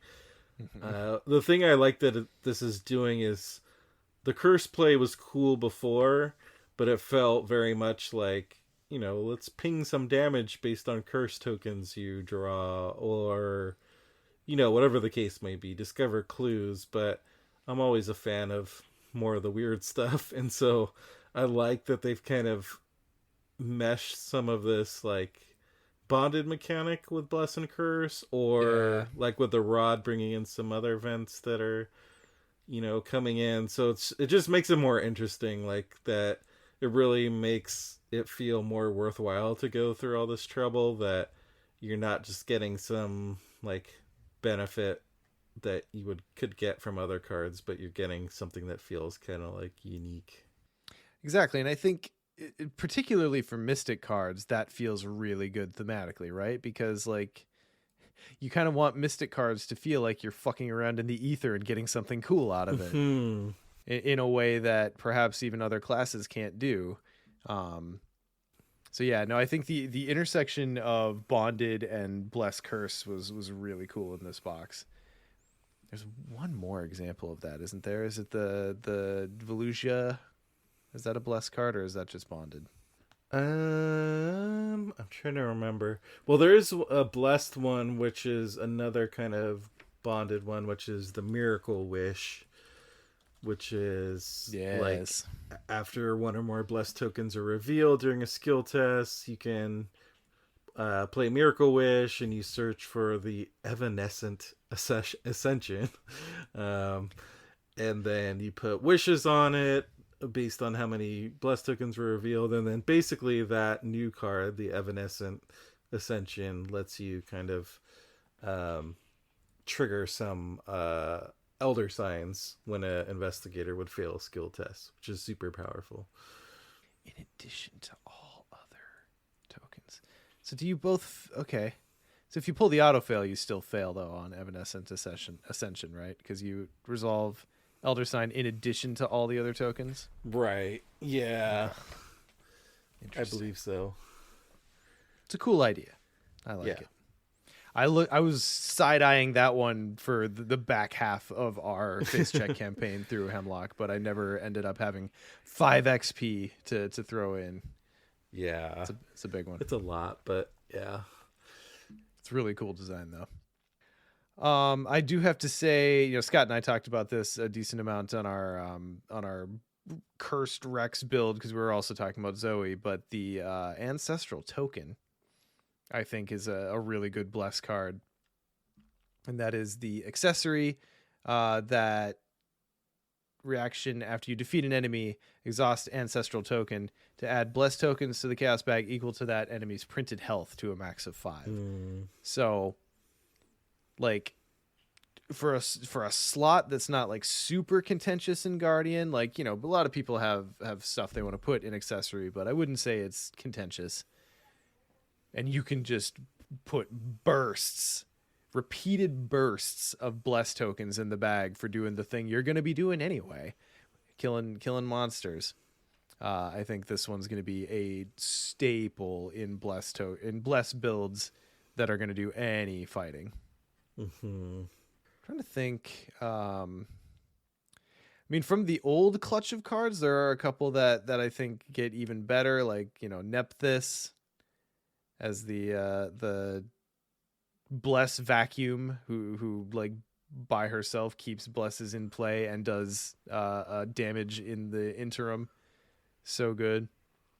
And I think the other one I kind of want to call out as we're talking about all of these is the, oh God, what's it called? Occult Reliquary? Does that sound right? Something Reliquary. This sounds familiar. One thing I really like about that card, it's a very simple card, and it just gives you, it's Occult Reliquary. Thank you, Billy Beyond. It just gives you an extra slot. Could be a hand slot, accessory slot, or arcane slot, I think. For a blessed or cursed asset. And it's so nice because so often when you're doing these builds, especially when you're in the process of upgrading and you're not like in your final form yet, there can be some awkwardness with things you want to have in your deck and slots you have to actually play those things down. And this one, like, just take it early, and probably you'll get a lot of use out of it, no matter where you're at in that build process. Yeah, it's boon and pact traits, which is, there we go. It is not itself blessed or cursed. Fair. And then I did also like that we get an upgraded Token of Faith, because that art is one of my favorites. But after a skill test resolves in which one or more curse or autofail tokens were revealed, exhaust Token of Faith, add that many blessed tokens to the Chaos Bag. If this skill test fails after resolving all effects from the failed test, the performing investigator may attempt that test again. So adding Bless and a like quasi live and learn on a stick, really good. Really liking that one. Haven't used it yet. Seems fantastic. Another one that I like is Guided by Faith, which is a Guardian event, and it lets you investigate using willpower instead of intellect. Obviously, that jumps out for Bless Zoe, but in general, a lot of, or at least some Guardians will want to investigate with willpower instead of intellect, have a better chance. And then you can add Bless tokens before you kind of take the test. And if Bless or Elder Sign comes out, then you can get some additional clues as part of that. Yeah. And also, the art on that one confuses me. I'm sure this is like an actual outfit from something, but to me it looks so anachronistic for some reason. Is in Napoleonic missionary? What's going on here? Right. I'm like, what game am I playing again? Well, and if it's not exactly period appropriate, it just truly ruins the immersion. It's true. It's true. Literally unplayable. All right, how about curse stuff? What was the card that was... This is a total side note. I remember there was one card that came out that was causing a lot of discussion about whether it was appropriate for the time period. Was it Chainsaw? And then there's a whole discussion about when chainsaws were invented. That's true. I remember the chainsaw discourse, yes. Yeah, the chainsaw discourse, yep. It was also about what is Alessandra's, the card she puts on enemies? Beguiled. Yeah, that it came up there because they were saying the other person in the artwork looked like they had a modern haircut or something. That's what I remember. I think there's some, which is fair. I think there's say. But I think there was more to it in that particular argument, but it was at least veiled in the anachronism of it. I would say that YouTube video is the only one where I've had to delete comments off of our YouTube channel. Boy, man, I don't know. I don't want to make it political, but if you're using the word woke unironically, you need to think about your life a little bit. Just another reason for me really to become a hardcore Alessandra stan. Side note, and not to change the subject, but I have to get this one out. Veiled Anachronism would be an amazing band name. Oh, I was gonna do it. But I was like, oh no, we've gone too far past it. It's I'm so glad we brought it back. Never too far past for either that joke or especially if it's a good one. Anyway, okay. So any favorites among the new curse cards? Like the thing is I thought we would like talk about all these cards. There's like in this list, we've got a blessed list and a cursed list, and not all of these are bless or curse cards as we mentioned earlier, but there's like 150 cards here. It's actually kind of crazy how much exists in this space now. So maybe I actually kind of want to zoom the conversation back out for a second. In building a bless or curse deck, here has kind of been my process, and you guys let me know how close yours is. But like, there's usually one or two cards that I like want to make work, whether that be something like the what's the one you were just talking about, the Pokeball one, Seal of the Elders. Yeah, that's so. For instance, take a look at a card like that, and decide, okay, I'm going to build a deck around this. And then from there, I go, okay, what are the other bless or curse cards that would work alongside this? Like maybe they're doing their own things, but if I'm fucking up the bag to make Seal the Elders work, what else will get a benefit from that? And then from there, I put in the glue cards. So I kind of want to talk about the glue cards to my mind for a quick second. One of the big, we talked about the biggest ones already, and those are the covenants. Those are intensely important, I think, to the archetype. For 2 XP, permanent, you just get to use them for your appropriate use. I think those are, like, do you make a Blurse deck without them? I don't think so. No. Like I guess you could out of Susie just because she can't take permanents, but that's the only reason I can think of. because I do still have to make my Father, Son, and Holy Goo blessed Susie deck. Other glue cards, to my mind, would be the favors. Yeah. Yep, favor of the moon, favor of the sun. I think it's probably a crime of some kind that it's taken this long in a blessed curse discussion to bring up the favors. But yes. yeah, those are essential. Can you remind me of what they are and then why they're essential?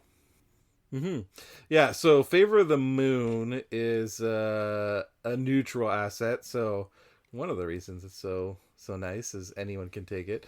It's fast. A fast asset that you put out. You seal up to 3 curse tokens.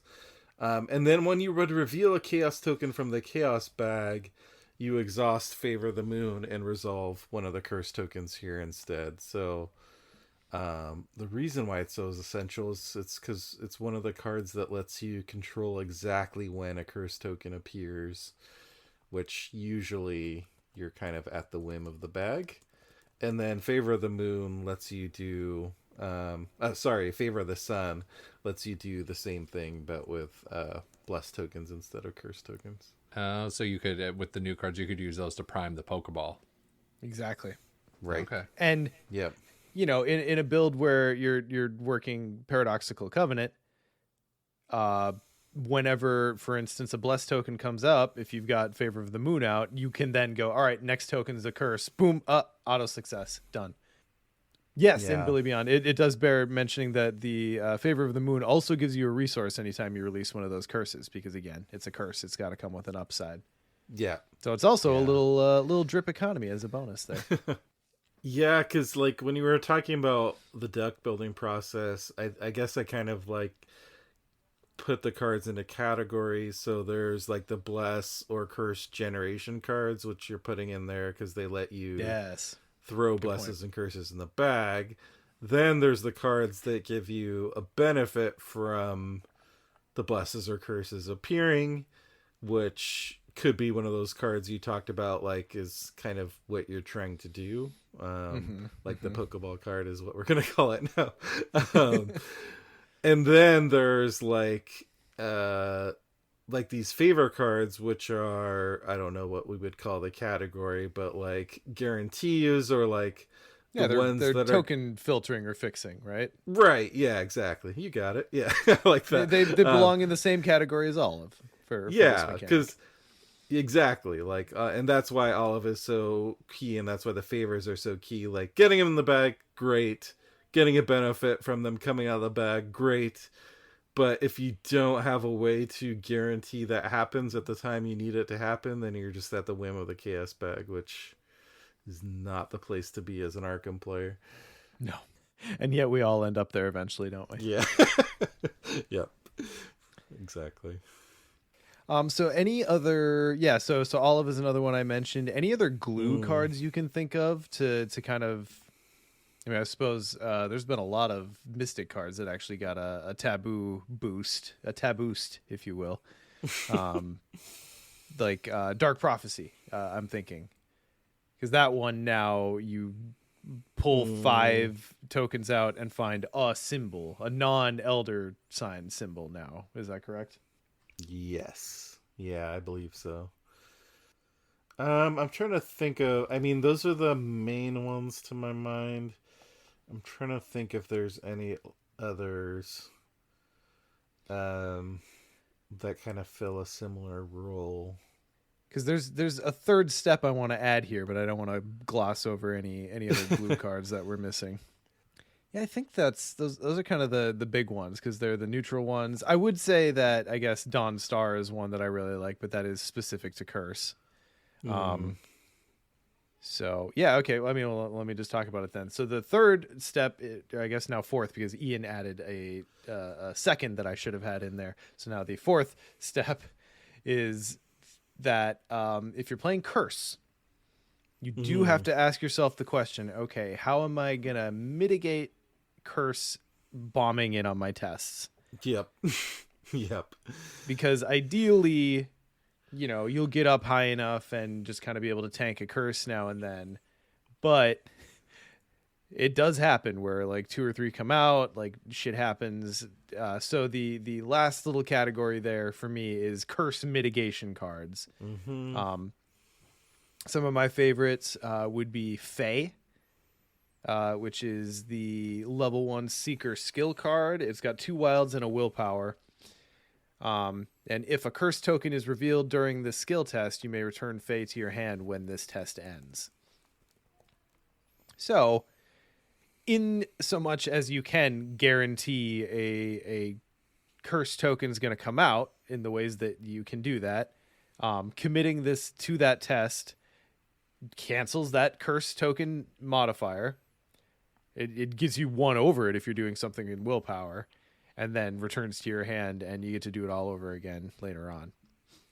So it's not for every deck, but if you can control that, if you're playing Favor of the Moon, if you're playing Book of Living Myth, and you know that a curse token is going to come out this time around, really good card. Yeah. I mean, we talked about the covenants already, which are kind of key. Yes. To some of that curse mitigation. Especially blasphemous. Yeah, the blasphemous and the false covenant. Yeah, I guess it's that whole other area of curse play that Bless you don't really have to think about. Nope. Because it's not just the -2, which is its own issue, but it's the way, like you said at the top of this discussion, the fun part about Bless and Curse is that they mess up your kind of ability to predict the kind of chaos bag math. Like sometimes after you've played Arkham for, I don't even know how many years we've been playing Arkham, but like there's only a finite amount of results that can come out of that bag, but all of a sudden you add Bless and Curse, and like because they reveal another token and they can chain, like who knows what's going to happen. And so that's part of it too. So anything you can do to control that, cancel one of those tokens or ignore them, whatever the case may be, or counter the -2, then it helps. Any of the survivor effects that let you take the test again, also really good. I really enjoy the new rogue skill that came out that I'm going to remember by the time I finish this sentence. And no, I fucked it up. It's here somewhere, though. God, this list is just so long. Diabolical Luck. Diabolical Luck fits in the exact same category as Fae for me. And honestly, at level 0, I think this pound for pound might be better than Fae for curse mitigation. Diabolical Luck is a rogue, level 0 rogue skill, has 1 wild icon.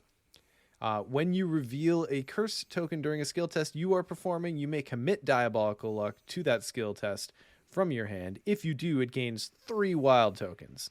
So not only is it going to cancel the -2 from that curse token, it's going to put you a further 2 up. And I found it to be very, very good in just a more general purpose way than Fae. Fae, I love it. I'll stand Fae, but you do have to build around it. Diabolical Luck you can just toss in, and it works if you've got curses in the bag. I'm curious, since you've played more Curse, like I talked about how Bless affects the kind of test I take, because I might take one that I'm behind on, or even when you're playing Curse and you're filling up the bag with Curse, do you find yourself taking tests differently? Like, do you ever, I'm going to take this unimportant test first because maybe I'll like get some of their curses out of the bag, and then I'll take the more important test towards the end of your turn, or do you just kind of not think about that kind of thing? I mean, yes. It kind of depends. It can be a little brain burny to run through that process all the time. So quite often I'm looking for some kind of mitigation, or I have something like that in my pocket, like Fae, like Diabolical Thinger that we just talked about, Diabolical Luck. But yeah, I mean, at a certain point, burning actions feels bad. So most of the time, I just at some point just kind of throw myself at the whims of the the consequences of my own actions. Yeah. So yeah, I mean, it definitely affects the bag in such that like I very rarely do throwaway tests on like the odd chance that it's gonna pass, right? Because if I'm filling the bag with curse, like that's just far less likely to happen. Yeah. I guess in multiplayer, this is where you let everyone else go before you. Yeah, and that's the thing is like with curse, it's weird because there are some times where you've put the curse in the bag and you got your thing already. You got what you needed, and the curses are just in there. Mm-hmm. And then there are also moments where, okay, I've got this thing that's going to trigger off of a curse coming out. How's the test going to go? Can I handle it? Let me get this in position. So there's kind of, I don't know, there's kind of a dual nature to reaching into the bag when there's curses there, and you've built for it, if that makes sense. Yeah. I'm kind of thinking about, I mean, I brought up the multiplayer thing, but then it's making me think about just how you kind of approach this in general, because like you said, there is the effects and curse that, like, curse is kind of the payment for giving you something. So you're trading curses in the bag for giving you something good. And then there's the curse cards that let you get a benefit from curses appearing. I guess in any given curse build, you might have an even number of those, or like an even distribution, but Yeah. maybe if you're weighted more heavily one or the other, that might affect how you approach, like, because if you have a lot of the I get good stuff when curses appear, then you're trying to keep curses in the bag as much as possible. But if it's like you got what you wanted out of it and now the curses are just sitting there, then you kind of want to burn them.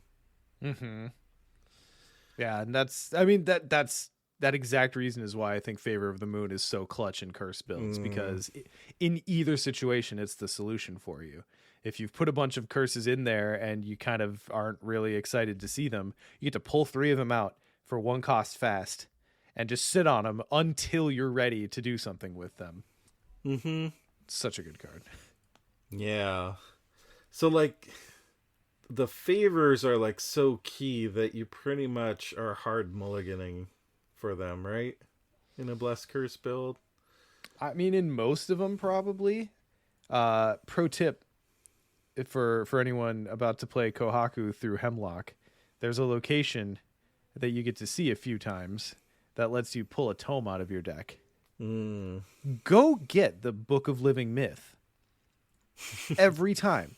Just go do that, and you'll have a much better time with Kohaku. But yeah, in normal circumstances, yes, I'd say I really in a curse build where I've got, you know, the cards that want to see the curses at the right times, I'm really mulliganing hard for the token mitigators, the Favor of the Moons, the Olive, the, you know, Dark Prophecy, if that's what I'm running. Any of those things that kind of get that engine rolling once the curses are in the bag, that's going to help. It's going to help it so that it doesn't feel like, okay, the curses are in the bag, now we're just going to have a bad time for a little bit. Yeah, right. Well, I guess that's the other thing too, that, like, even the order you do things or the way you set everything up is so different from Bless and Curse, because in Bless, like, I mean, even if I don't have the other, like, pieces of the quote-unquote Bless build, if I have a card that's going to add blesses to the bag now, like, who cares? Throw them in the bag now. Like, they're gonna help me, probably, maybe. But they're certainly not going to hurt me. Whereas with Curse, like, if you haven't drawn your favors yet and your curse mitigation and the other stuff, like, you're probably not going to be throwing curses in the bag yet. So those cards are probably going to stay in your hand until you're ready. Yeah, and I have to say level 0 curse builds feel kind of bad sometimes in a way that level 0 bless builds would never have to worry about.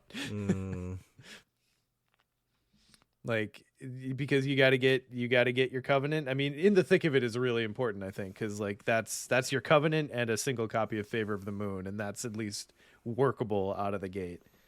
But yeah, I don't know. I've kind of don't send the police after me. I've kind of stopped taking in the thick of it just because I have this thing where like if I feel compelled to play a card, I resist it. So while I recognize it's great and you probably could/should play it everywhere, I don't always. I totally get that. Yeah. That makes sense. Like, this is a little bit kind of running into the big question of, is the juice worth the squeeze for Cursed? But it's the one that always goes through my head of, because in Mystic in particular, but in some other classes too, you have, quite a few play styles that are built off of you're knowingly taking on some drawback in order to get a benefit or power. Like in Mystic, traditionally, that was, you get hit with horror or maybe even damage sometimes for some of the spells in exchange for what you're doing. Is Curse like one of the hardest ones to like compensate build for, though? I mean, probably. That doesn't mean it's impossible. I do think there are some. Sure. I do think there are some kind of trappy cards, though. I really think. Yeah, this probably will surprise no one when I say this, but the Mystic Curse spells, Armageddon, I have Truth, I have Chaos, and oh man, I used to be able to do this. Veil of Shroud of Shadows. Remember when we could remember card names? I used to be able to do that. I've been playing too much Unlimited. Anyway, so I do think that those Mystic spells are unfortunately overclocked. It feels like someone went balls to the wall and min-maxed and got them nerfed in playtesting. Like, they're okay. Like, they cost... So if you're comparing... Let's just take Armageddon. Armageddon is like a good microcosm of what I'm about to talk about.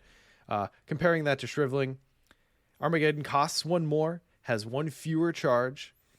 You can technically recharge things if you can pass... If you're going to see curse tokens and presumably also pass tests through seeing those curse tokens, which, as we've mentioned, is not always a guaranteed thing. I don't know. I think you're going to have a much better time playing curse if you don't lean toward those spells very hard. There are builds that can do it. Olive's good for the level 4 ones because those do multiple effects if you see multiple versions of curse tokens. But as like a first blush curse, kit, I find them to be lacking. This is actually really helpful because I have in that Battle Mage Agnes deck I was talking about earlier, Armageddon's in there. Now it's in there to be another attack spell, right? Like it's there just to help give some consistency. So I recognize that. But when I read the rest of the card, it had me wondering, like, okay, this seems like an okay bonus, but it costs a lot. So do you really do that? And so this is helpful to that question that popped into my mind. Like if Eye of Chaos were a little bit different, and I guess maybe Eye of Chaos is the other one to look at. So this is one where it's similar to Rite of Seeking, I guess. You investigate, you get a charge. It's 5 cost. You do still get 3 charges, so at least it's more comparable to Rite of Seeking in that regard. But if a curse token is revealed during this investigation, you may discover 1 clue at a connecting location or place 1 charge of Eye of Chaos. So in that situation where, like Armageddon, for instance, you're fighting an enemy, which is what you'll do with Armageddon. If you pull the curse token and you're able to pass the test, then it's great. That's awesome. You get what you wanted to do and you get a bonus. But quite often, pulling that curse token is going to complicate passing that test for you. So, okay, say some percentage of the time, I'll just throw 50% out there. I have no idea if it's true. 50% of the time, that curse token is going to fail this test for you. What are you getting? What is the juice then at that point, right? You get a free damage on that enemy, or you get another charge to try again with Armageddon. I don't know. It's fine. I don't think this needed to be 4 cost, and I don't think it needed 3 charges. I think it would have been just fine as sitting at shriveling-esque places, but I guess, I don't know. I guess you got to be careful getting cards too close to one another. Anyway, my point being, some of these cards are traps in that you have to build so specifically to them that if you don't, you're going to have a bad time because you only went halfway. Does that make sense? And I'm just using those spells as an example for that type of curse card. Yeah, so you're not necessarily saying they are bad. It's just that you have fewer options when playing them if you want to have a good time. Right. And if you only go halfway toward doing kind of what you need to do to make those cards work, it's not going to feel good. All that said, I do think there are there's some really good juice to be had out of curse cards. I'm trying to think what are some of the bigger ones I've built around in the curse past. Juice. I do think that you have to find a specific mix ultimately. You've got to find that mix of, okay, the little boosts of these cards that are giving me a bonus for seeing curses. You want cards that just give you a good thing and add curses to the bag, because at least then you're guaranteed to get the thing you're paying for. But yeah, I think it is far more specific, but I think ultimately curse is worth the squeeze. I do think it's particularly worth the squeeze if you're playing in an investigator who can play Blasphemous Covenant, because I think that card alone as a permanent 2 XP card helps to mitigate the downside of curses so much.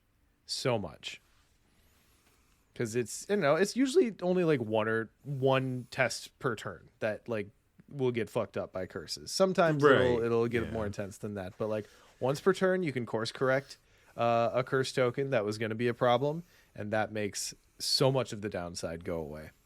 Yeah, that's huge, and I think that's like good kind of benchmark to keep in mind when you're building out your curse deck, of like how many times per turn do you think you're going to be able to mitigate curses on a test.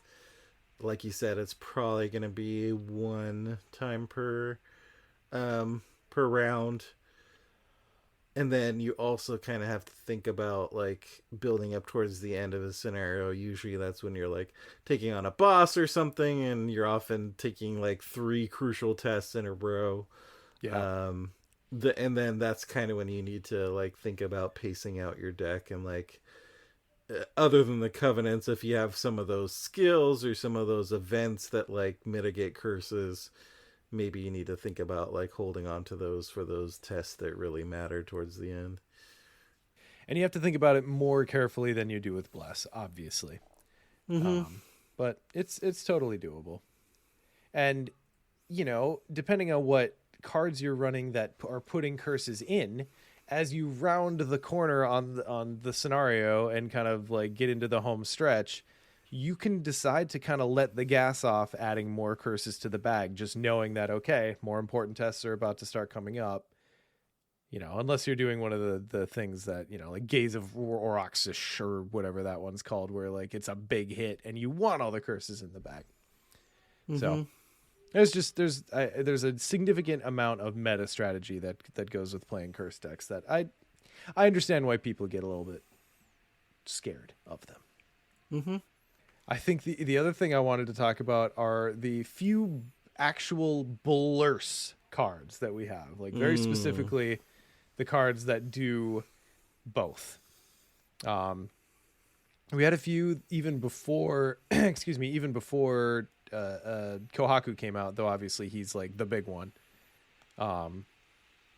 So I want to give a big up to Spirit of Humanity in that regard. There's a few different things to be said for Spirit of Humanity. It's a great Calvin card.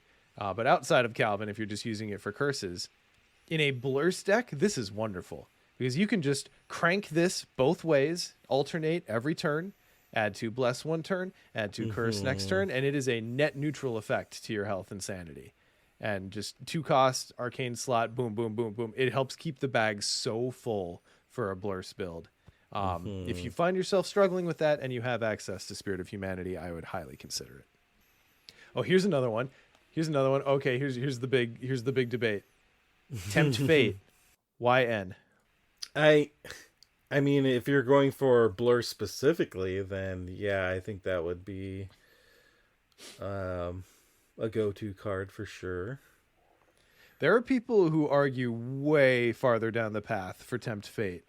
Okay. have you heard that? Okay, so Tempt Fate, 0 cost, neutral event, wild icon, fortune, cursed, blessed, fast.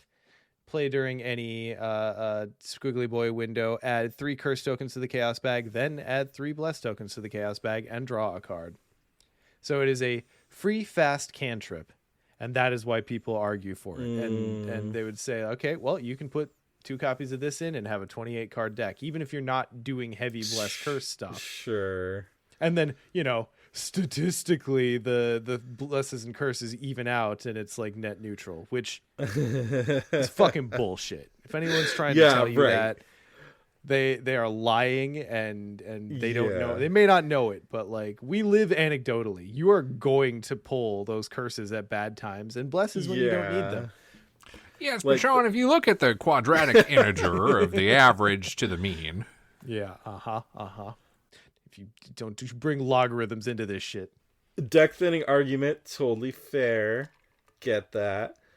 But I agree that just because you're adding 3 of each, that doesn't mean they're going to necessarily cancel each other out. I think, like, I can often be a data nerd. I like crunching numbers and data and statistics, and they are helpful for analyzing a game like Arkham. But at the same time, because of the way Arkham plays, like, they can never tell the whole story. So, because not all skill tests are created equally, and because you can't, like, necessarily guarantee, like, when these particular tokens are going to come out, you are truly tempting fate. I think the card is aptly named. God, there was one other one that I wanted to talk about. I guess the Pokeball is technically Blurse too, because you can trigger it off of either or both. Yeah. I have a question about a card. So, Lucky Penny. And I only really remember this because on our challenge coins swag from last BusterCon, we had it so that one side was blessed, one side was cursed, so you could use that as your lucky penny, which is super cool. Big shout out to Scott for coming up with that idea. Would you actually use that, or does that get even further into the tempting fate, the math, just the uncertainty of it? Let me remind myself exactly what that does.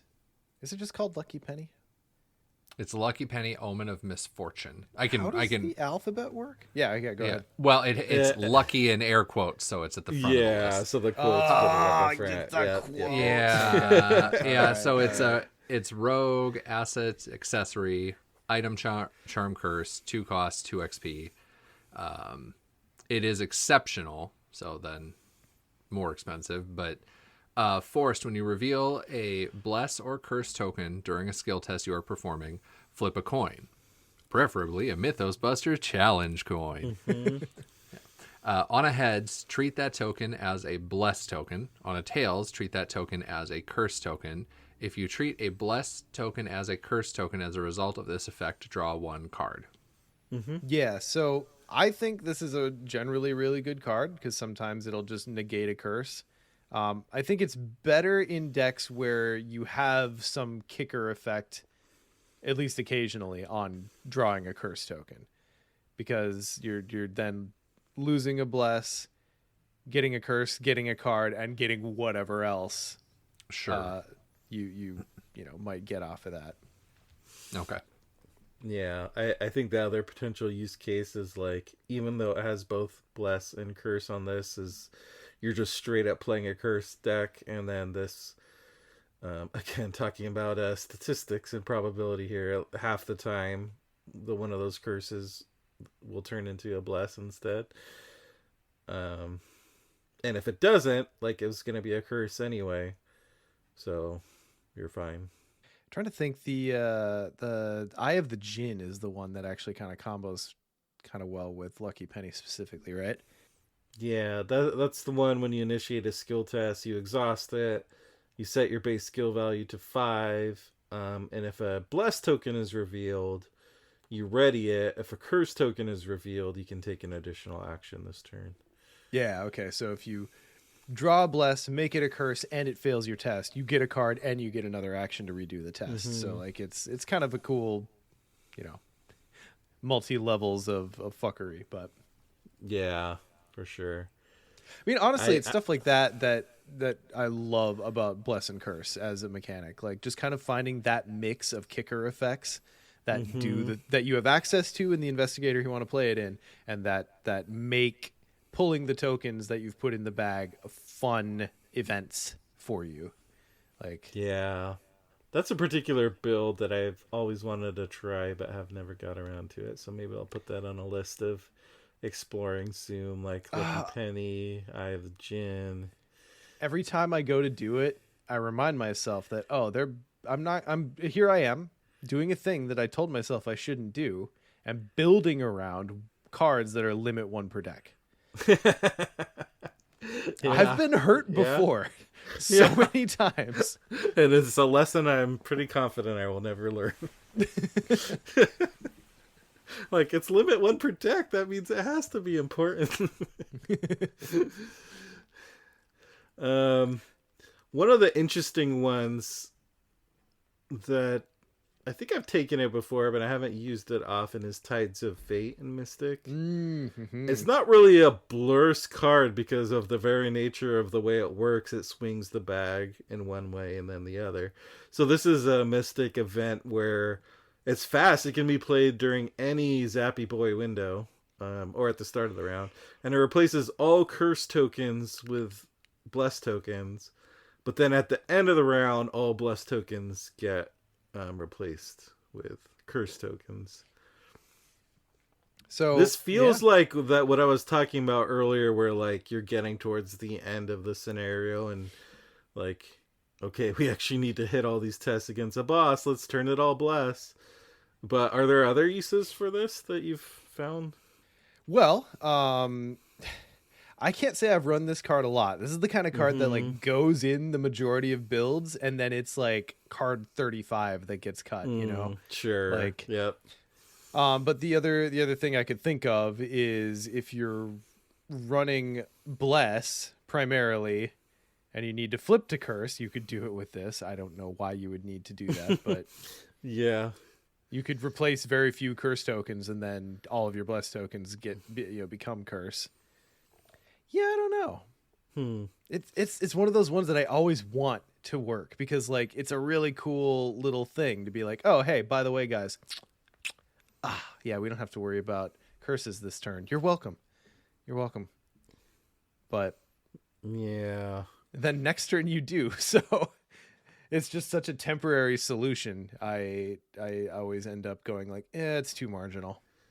Yeah, it feels like there's a few that exist in this game, and I remember a few existing in Lord of the Rings of like, here's a key card to play at the end of a quest or scenario to like turn the tide, and yeah, that's very important, but then like I have to worry about the first like 3/4 of the game or whatever, or 4/5 of the game, and am I gonna have this card when I need it in my hand, and just all those kinds of considerations that make like this kind of end game dependent card a little less appealing.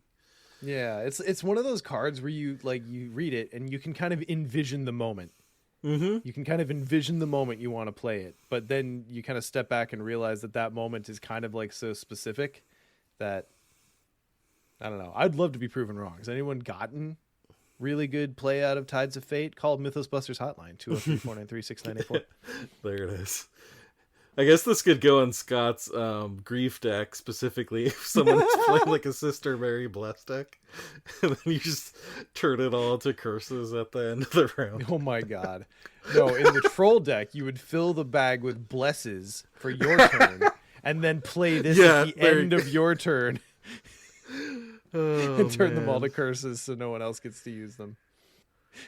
We do have to make something happen with the troll deck eventually. I know. Eventually, we actually have to turn that into a format.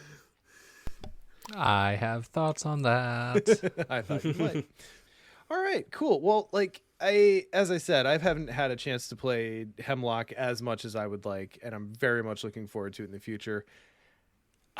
I think for the foreseeable future, most of the decks that I build are probably going to be some form of Bless, Curse, or Blurse.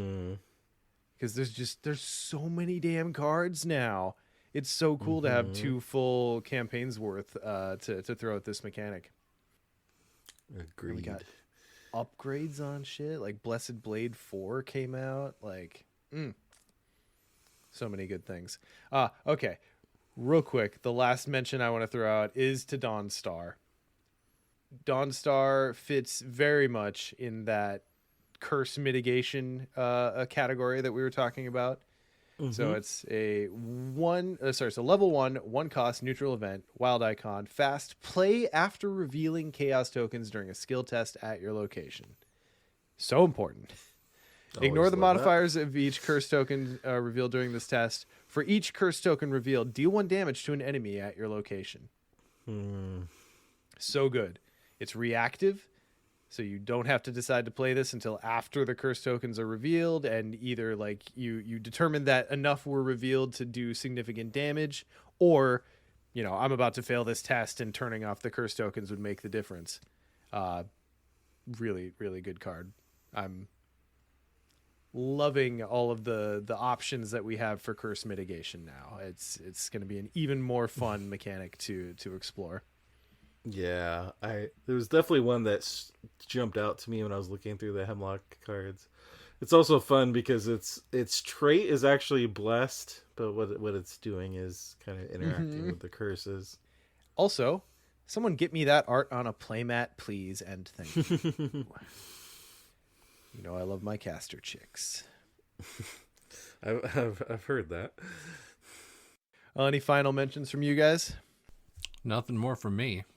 No, I think I'm mostly, because I haven't gotten to delve really into the parallel investigators, and because they're so they're actually built around Bless and Curse, especially Zoe and Rex. I'm looking forward to delving into those ones.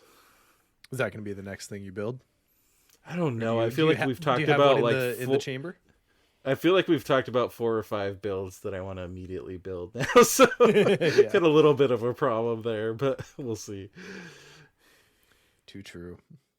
Justin, I know the majority of your experience with Bless or Curse are decks that I built for you. Having talked through all of this and having seen the cards more recently, is there anything in particular that you'd be interested to try going forward? I would like to try a deck that just leans into curse to the point of being each scenario becomes a bit of a gamble. Because I think I can help you there. Yeah, I think there's definitely some good stuff in there to have it be a little more controlled, but I mean, that's the one, again, you don't always hear about that as the full build, more the splash. I would love to see just, I don't know, let's put the bad stuff in the bag and see how it goes. I mean, there's plenty of mitigation too, but I mean, it'll of course screw you over at some point, but just knowing that's going to happen, it turns into get your successes in as soon as you can. Justin, now I'm imagining you're like halfway through a game with that build and Captain America slides in like, so you wanted to play Curse. I mean, pretty much. It's my secret, Captain. I'm always playing Curse. All right, wonderful. Well, if any of you out there have some particularly fun combos or builds that you want to tell us about, please call into the Mythos Busters hotline. We'd be happy to hear about them. And yeah, I'm sure more to come on Bless and Curse in the following days. There's just so much room to explore now. Also, send us any fun links to decks that play with the mechanics. Yeah. I mean, maybe we've seen them, maybe we haven't. Hit us up on Discord or the email mythosbusterspod@gmail.com. Or I am very curious to hear what voicemails people will have for this one, because I'm sure people have pet cards on either side of the mythical bless curse spectrum. Yes, 100%. And like, if you say nothing else about bless and curse cards, is they provide an emotional experience, and where there's an emotional experience, people will have deep attachments. So, what is your hero bless or curse card? I want to know. All right, boys, let's round this out with a little bit of tentacle time. Ian, what's been grabbing you? I've been trying to think, like, not a ton new in terms of gaming, because I've been, when I do have gaming time, I've been defaulting to my old trusties, which are like Spirit Island and Dune Imperium. Like, when I'm not playing Arkham, those are like my two favorite games. And they recently released the iOS app for Dune Imperium, which is like super good. So that's been a good, like, time killer in a fun way. And sometimes complicated board games on a small phone screen are like a terrible experience, but for whatever reason, the way they designed the UI for that is beautiful and perfect and makes it easy to kind of navigate. Other than that, the only thing I can... Was that? I said I love a good UI. Yeah, for sure. Like, and it's like more and more they're like porting these board games to phone app versions, and it's sometimes tricky when it's a very complicated board game with a bunch of spaces on it.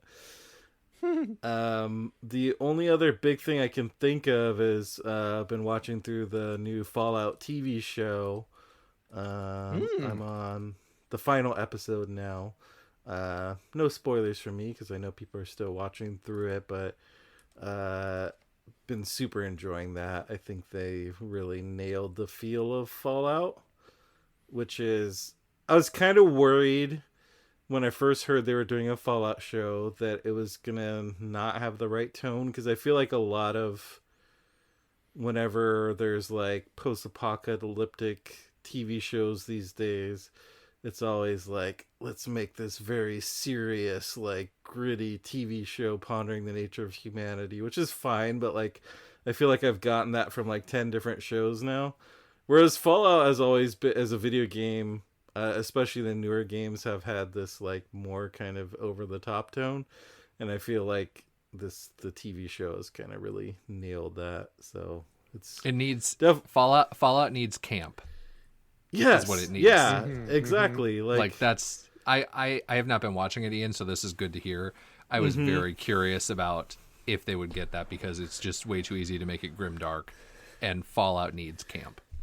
Yeah, exactly. And like, there's tons of like messed up stuff that happens in the show, because that's Fallout. That's what happens in the video games. But like, the tone it's presented in is like, oh, we're gonna have someone's like head exploding in a clearly like unrealistic manner, but that's what happens in the video game, and it's camp. Like, yeah, so having that tone is important. And I think like there's always a place for very serious, gritty TV shows, but I feel like we had like nearly a decade of that, and I think it's cool having more shows that are kind of not afraid to have fun again. So yeah, definitely one of the... A lot of people are saying it's one of the best video game adaptations, and I agree. It's really good. That's exciting. Yeah, I've only been hearing good things. Yeah. In 2 years, when I get through the thing I'm going to be talking about in a minute, I'll be excited to watch it. Fair. Sean, since you and I are going to have overlap on ours, do you mind if I go first? I just have a few random ones to catch up on. Please do. Just because I missed last one. Mine is Bad Batch. I've been watching that. Strong recommend. I mean, I've talked about my love of the different Star Wars animated shows on here before, but it's real good. It's not even done as of this recording, but yes, still really great. Check that out. I've been playing Helldivers. That's super fun. I won't go too deep into it. We'll probably talk about that some other time when Scott's here too. if you guys haven't already. I still need. We to talked try about it a little bit last time.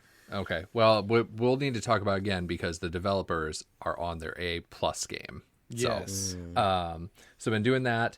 I also have a recommendation for check out SoulForge Fusion. It's in early access now. It just pushed that far this week. SoulForge is super cool.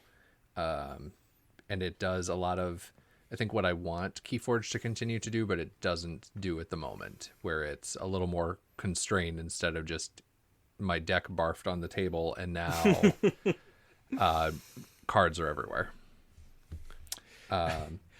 Justin, I know I've said it to you before, but like, it's really funny to me because I was, and not to put on my hipster glasses here, but I was an OG backer of SoulForge back when it was like, hey, we're a new digital card game and we're going to do things with this card game that you can only do in digital. And we're going to give Hearthstone a run for its money. And yeah, I enjoyed it. It was fun for a time. And then it became a physical card game. And it seems to have done fairly well as a physical card game. And now we're going back to digital. Yeah. I mean, the super cool thing is you can scan in your physical decks now. That's cool. Which is great. Two other quick summary ones, then I'll get to the main Tentacle Time topic. I'm going to be doing a Dishonored run again soon. We have a buddy of ours who is going through it. And so heads up, I'll be talking about that because I love Dishonored. Hell yeah. And then I've also gotten back into Destiny 2. I jumped back into it. It's been like 4 years since I played it. And I no longer feel the pull to have to do everything every day or every week. And it's so freeing. And now I'm really enjoying it because the gameplay itself is so good. So Excellent. that is my catch-up segment. Now let's talk about Star Wars Unlimited. Let's. It's where the I didn't know what majority you of guys my- were going to talk about, but I'm interested. Oh. Well, Ian, a Star Wars card game just dropped. What did you think we were going to be talking about? Might that be of interest to you two? I've played every single one that I know of. No point in breaking the streak now. Yeah. And yeah, overview, like I was it's a Star Wars card game, so I was like, all right, I'll buy in for a few sets or, just a few purchases and see how I like it. Didn't really expect to get blown away. The bit that I had seen before getting my hands on it was the mechanics were kind of overly simple, and I really like the art style on some of the cards, and some of them just offend me. Like the leader version of Han Solo, get out. That art is unhinged. I mean, it's good as art, but like the style is just like so cartoony. So it was kind of like, yes, I'm going to do it, but I'm not expecting to get blown away. But it has taken over my gaming mind for the past month. Wow. And it is all of those things that I mentioned, but I didn't expect that to come together in a package to be like a good thing, because it is simple. But because it's simple and the games are quick, I've been able to play this with people who don't normally want to play these sorts of games with me. Like I can get, my wife and daughter to play the occasional game of Arkham with me, but for the most part, it's kind of complicated and sessions are long and their eyes start to glaze over. But a game of Star Wars Unlimited is like 15, 20 minutes once everyone knows what they're doing. And generally the board state doesn't ever get big because there's so much like tit for tat attacking and response and removal. So like the board state doesn't get like crazy complicated. I've just been very, very impressed with what they've done with it so far. Yeah, it's super fun. I've never been in on a card game when it first came out. Even the other games I love, like Keyforge and Arkham, that I got in pretty early, it still wasn't at launch, and definitely never a full-on CCG, because Keyforge is still a separate thing. So that's been kind of fun, and then it's been interesting, and I mean that in the rare Midwest passive-aggressive way from me, to see how similarities to what I've heard of and seen in Magic, like in the market and that type of thing, have crept in. I don't want that to be as judgy as it sounds, but that is part of the reason I've never engaged in Magic, is the pay to win, the like, oh, here's the value of like this card skyrocketing. And I know there is a lot of skill behind it as well, but there's such a strong... but sometimes it's the cards you have. Yeah, and I mean, right now, there is some of that. There is a lot more, because the card pool is small at the moment, there is a lot more rock, paper, scissors to it than I think some people give it credit for. But there are definitely a few cards already that like you need to have to be competitive in a certain build. Like the Darth Vader unit. You just, if you're going to play anything that runs villain green, you got to have it. Like there's no reason not to. So that has pushed already that card up to like $100. Yeah, I was about to say, what's Vader sitting at now? Vader's I got my sitting- one, and I'm like, I cannot chase the playset. I can't do that. Yeah. I can't. That's why you have a friend like me who has already printed proxies. Yep. Vader's at about 100 today. That's crazy. The extended art is more. I think Boba Fett was around 60, Luke around 50. They go on from there. I know in the again, purely compared to Magic, that's not necessarily super high, but the fact that It's a brand new game that's not Magic. It is it's very high. It's been out for a month. It's already essentially sold out. I mean, product will trickle, and they have to do a reprint because it beat their expectations. But it's weird to me to be involved in that and even know, hey, here's what the market is for that. I probably won't stay too engaged in that aspect of it because I don't care for it. But also, that's dangerous to get too engaged in. Well, yeah, I mean, I'm not necessarily going to buy anything, but just to kind of the back and forth. And but anyway, no, I agree with everything you said, Sean. It's nice that it's super quick. It is the only 1v1 game that I have ever felt good about just playing against myself. Yeah, it's actually pretty decent to Goldfish. Yeah, for whatever reason, I think like with Star Wars Destiny, there it was so vital to know when someone could mess with your die, right? And so here it's not like there's not vital decisions, but that could make or break it so much that if you know what's in your own other hand, same with Keyforge with board clears, but this one, because so in a minute I'll come back and talk about how it's similar to Destiny, because you all know I love Destiny, but it has that similar tit for tat thing. And so even if you know what's coming, you can only really do so much letting that influence your decision ahead of time. So it's so cool.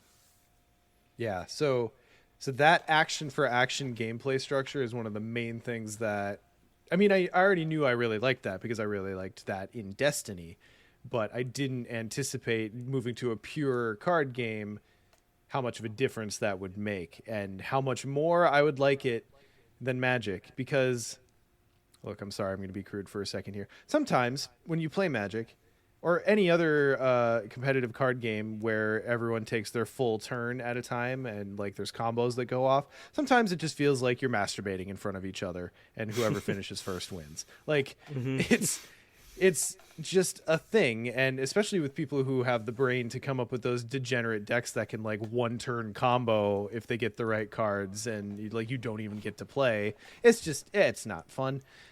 So the fact that every action will come with a reaction and you can never run too far down the road before your opponent gets to do something about it. Like there are still blowout games if someone gets a really good board state set up and the other person's deck is faltering, but it's far less common, and it's, the game's over quick and you get on to the next one. Yep. The other thing that I really like is it puts leaders very front and center, I guess is the phrase I'm reaching for. So one of the things, obviously, that I really like about Arkham is you get the character. You get your investigator. I like that about Netrunner 2. You get your identity. It determines your deck building. It determines your play style. It determines a lot about how the deck runs. And in Star Wars, your leader starts as just kind of a board ability that you have. And then at a certain point, you get to bring your leader out as its unit version. And it enters play ready. And all the leaders have something cool that they do. Some leaders come out early and they're a little bit smaller. And the leaders that come out later are just kind of like big and bombastic because you've got to delay the game to the point where you can get them out. It's just a fun, dynamic game. And I don't know. It's Star Wars. Yeah, it's good. Real quick before I forget, too, jumping back to how it is similar and different from Destiny for those who have played both. I think when you and I were first playing, Sean, I said something like Destiny had to crawl so Unlimited could walk. Mm-hmm. And I stand by that. There's a lot of similarity, including the back and forth, the way cards are colored, the general structure of events, attachments, all of that. Well, and it shares the same, like, ton of the same developers. Like, Unlimited owes a lot to Destiny. Yeah. The other thing I have said about it is that Unlimited has not replaced Destiny. And that's not just me being stubborn with it. They are still different games. They give different feel. They're both excellent. But they scratch different itches. And so I'm going to continue to play both. I do hope that they dial it in with supply, because like it's always the biggest bummer to be excited. I mean, I've told the story about Destiny a billion times. I was so excited to get into Destiny when it first dropped, and I got a starter deck and couldn't find any other product for like 3 whole ass months. And by that time, I was so fucking over it that by the time products started to show up again, I like half-heartedly bought a few packs and then sold my collection. So I really hope they get and I also understand that managing supply there's a no-win scenario, right? Because if you like way overprint, that is horrible for the company.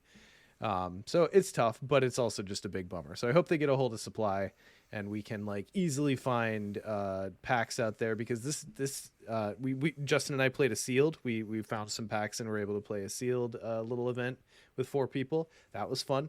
Drafting seems like it's going to be really good out of this game.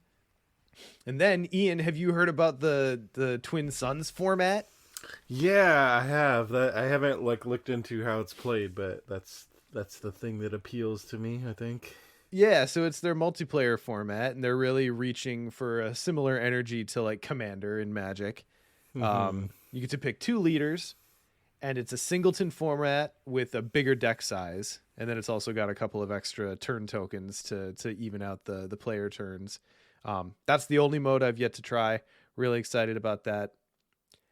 I don't want to get ahead of myself, but the mechanics that have been laid out thus far could, if FFG has a mind to, be very easily adapted to co-op modules. They could very easily construct a product that is essentially like an encounter deck of another deck that has its own automation, and you play against it. Like, it would not be hard for them to do something like that. So sky's the limit.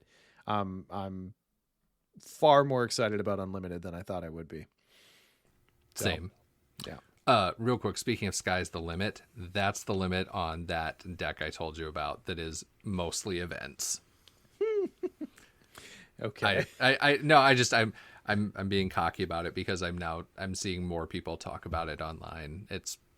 As this is now a Star Wars Unlimited podcast, we can go into the details. But basically, for anyone who plays it, I built an Iden deck, blue-red, mainly events. You've probably seen something floating around out there, but I've made 2 or 3 tweaks of my own, as well as just kind of stumbling into the archetype, and I can't wait to troll Sean with it. Oh, I'm excited. Yeah. But the byproduct for me of Unlimited is that this first set is Age of Rebellion, and it's like got so much of the new Star Wars canon in it.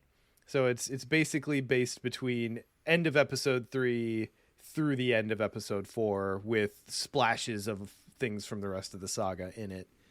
But like, I'm now working my way through Clone Wars so that I can watch Rebels, so that I can watch Bad Batch, so that I can watch Mando season 3, so that I can watch Ahsoka, and then I'll know everything and not be a big fan anymore. Yes.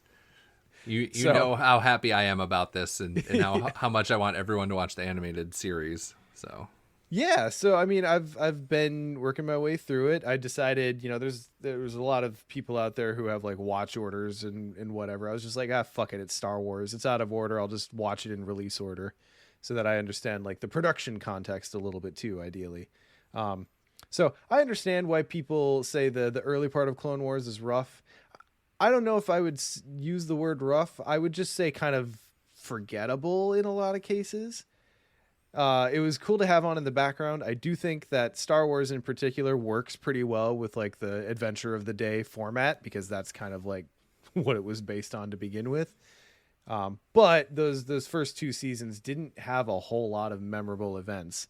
I'm into season 3 now, and there's already been a couple arcs where I'm like, fuck yeah, I want to see what happens. So I hear it only gets better from here. So yeah. Anyway, that is why it's going to be like 2 years before I check back in on Fallout.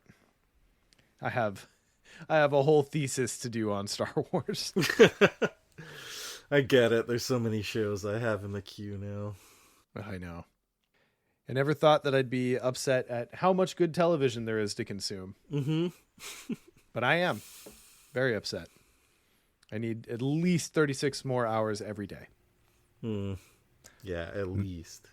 Arkham Man goes outside, shakes fist at sky. That's right. Well, we'll have to get some Games of Unlimited in when I'm over there for BusterCon. Well, I'm glad that you agree, because it was going to happen anyway. This will make it much easier. I mean, I figured. Well, excellent. Boy, I feel like that's enough. We're cresting 3 hours here. Thank you everyone for joining us for episode 164. Did I say 264 earlier? I might have. I know, it was 164 of Mythos Busters. We will catch you next time. Bye.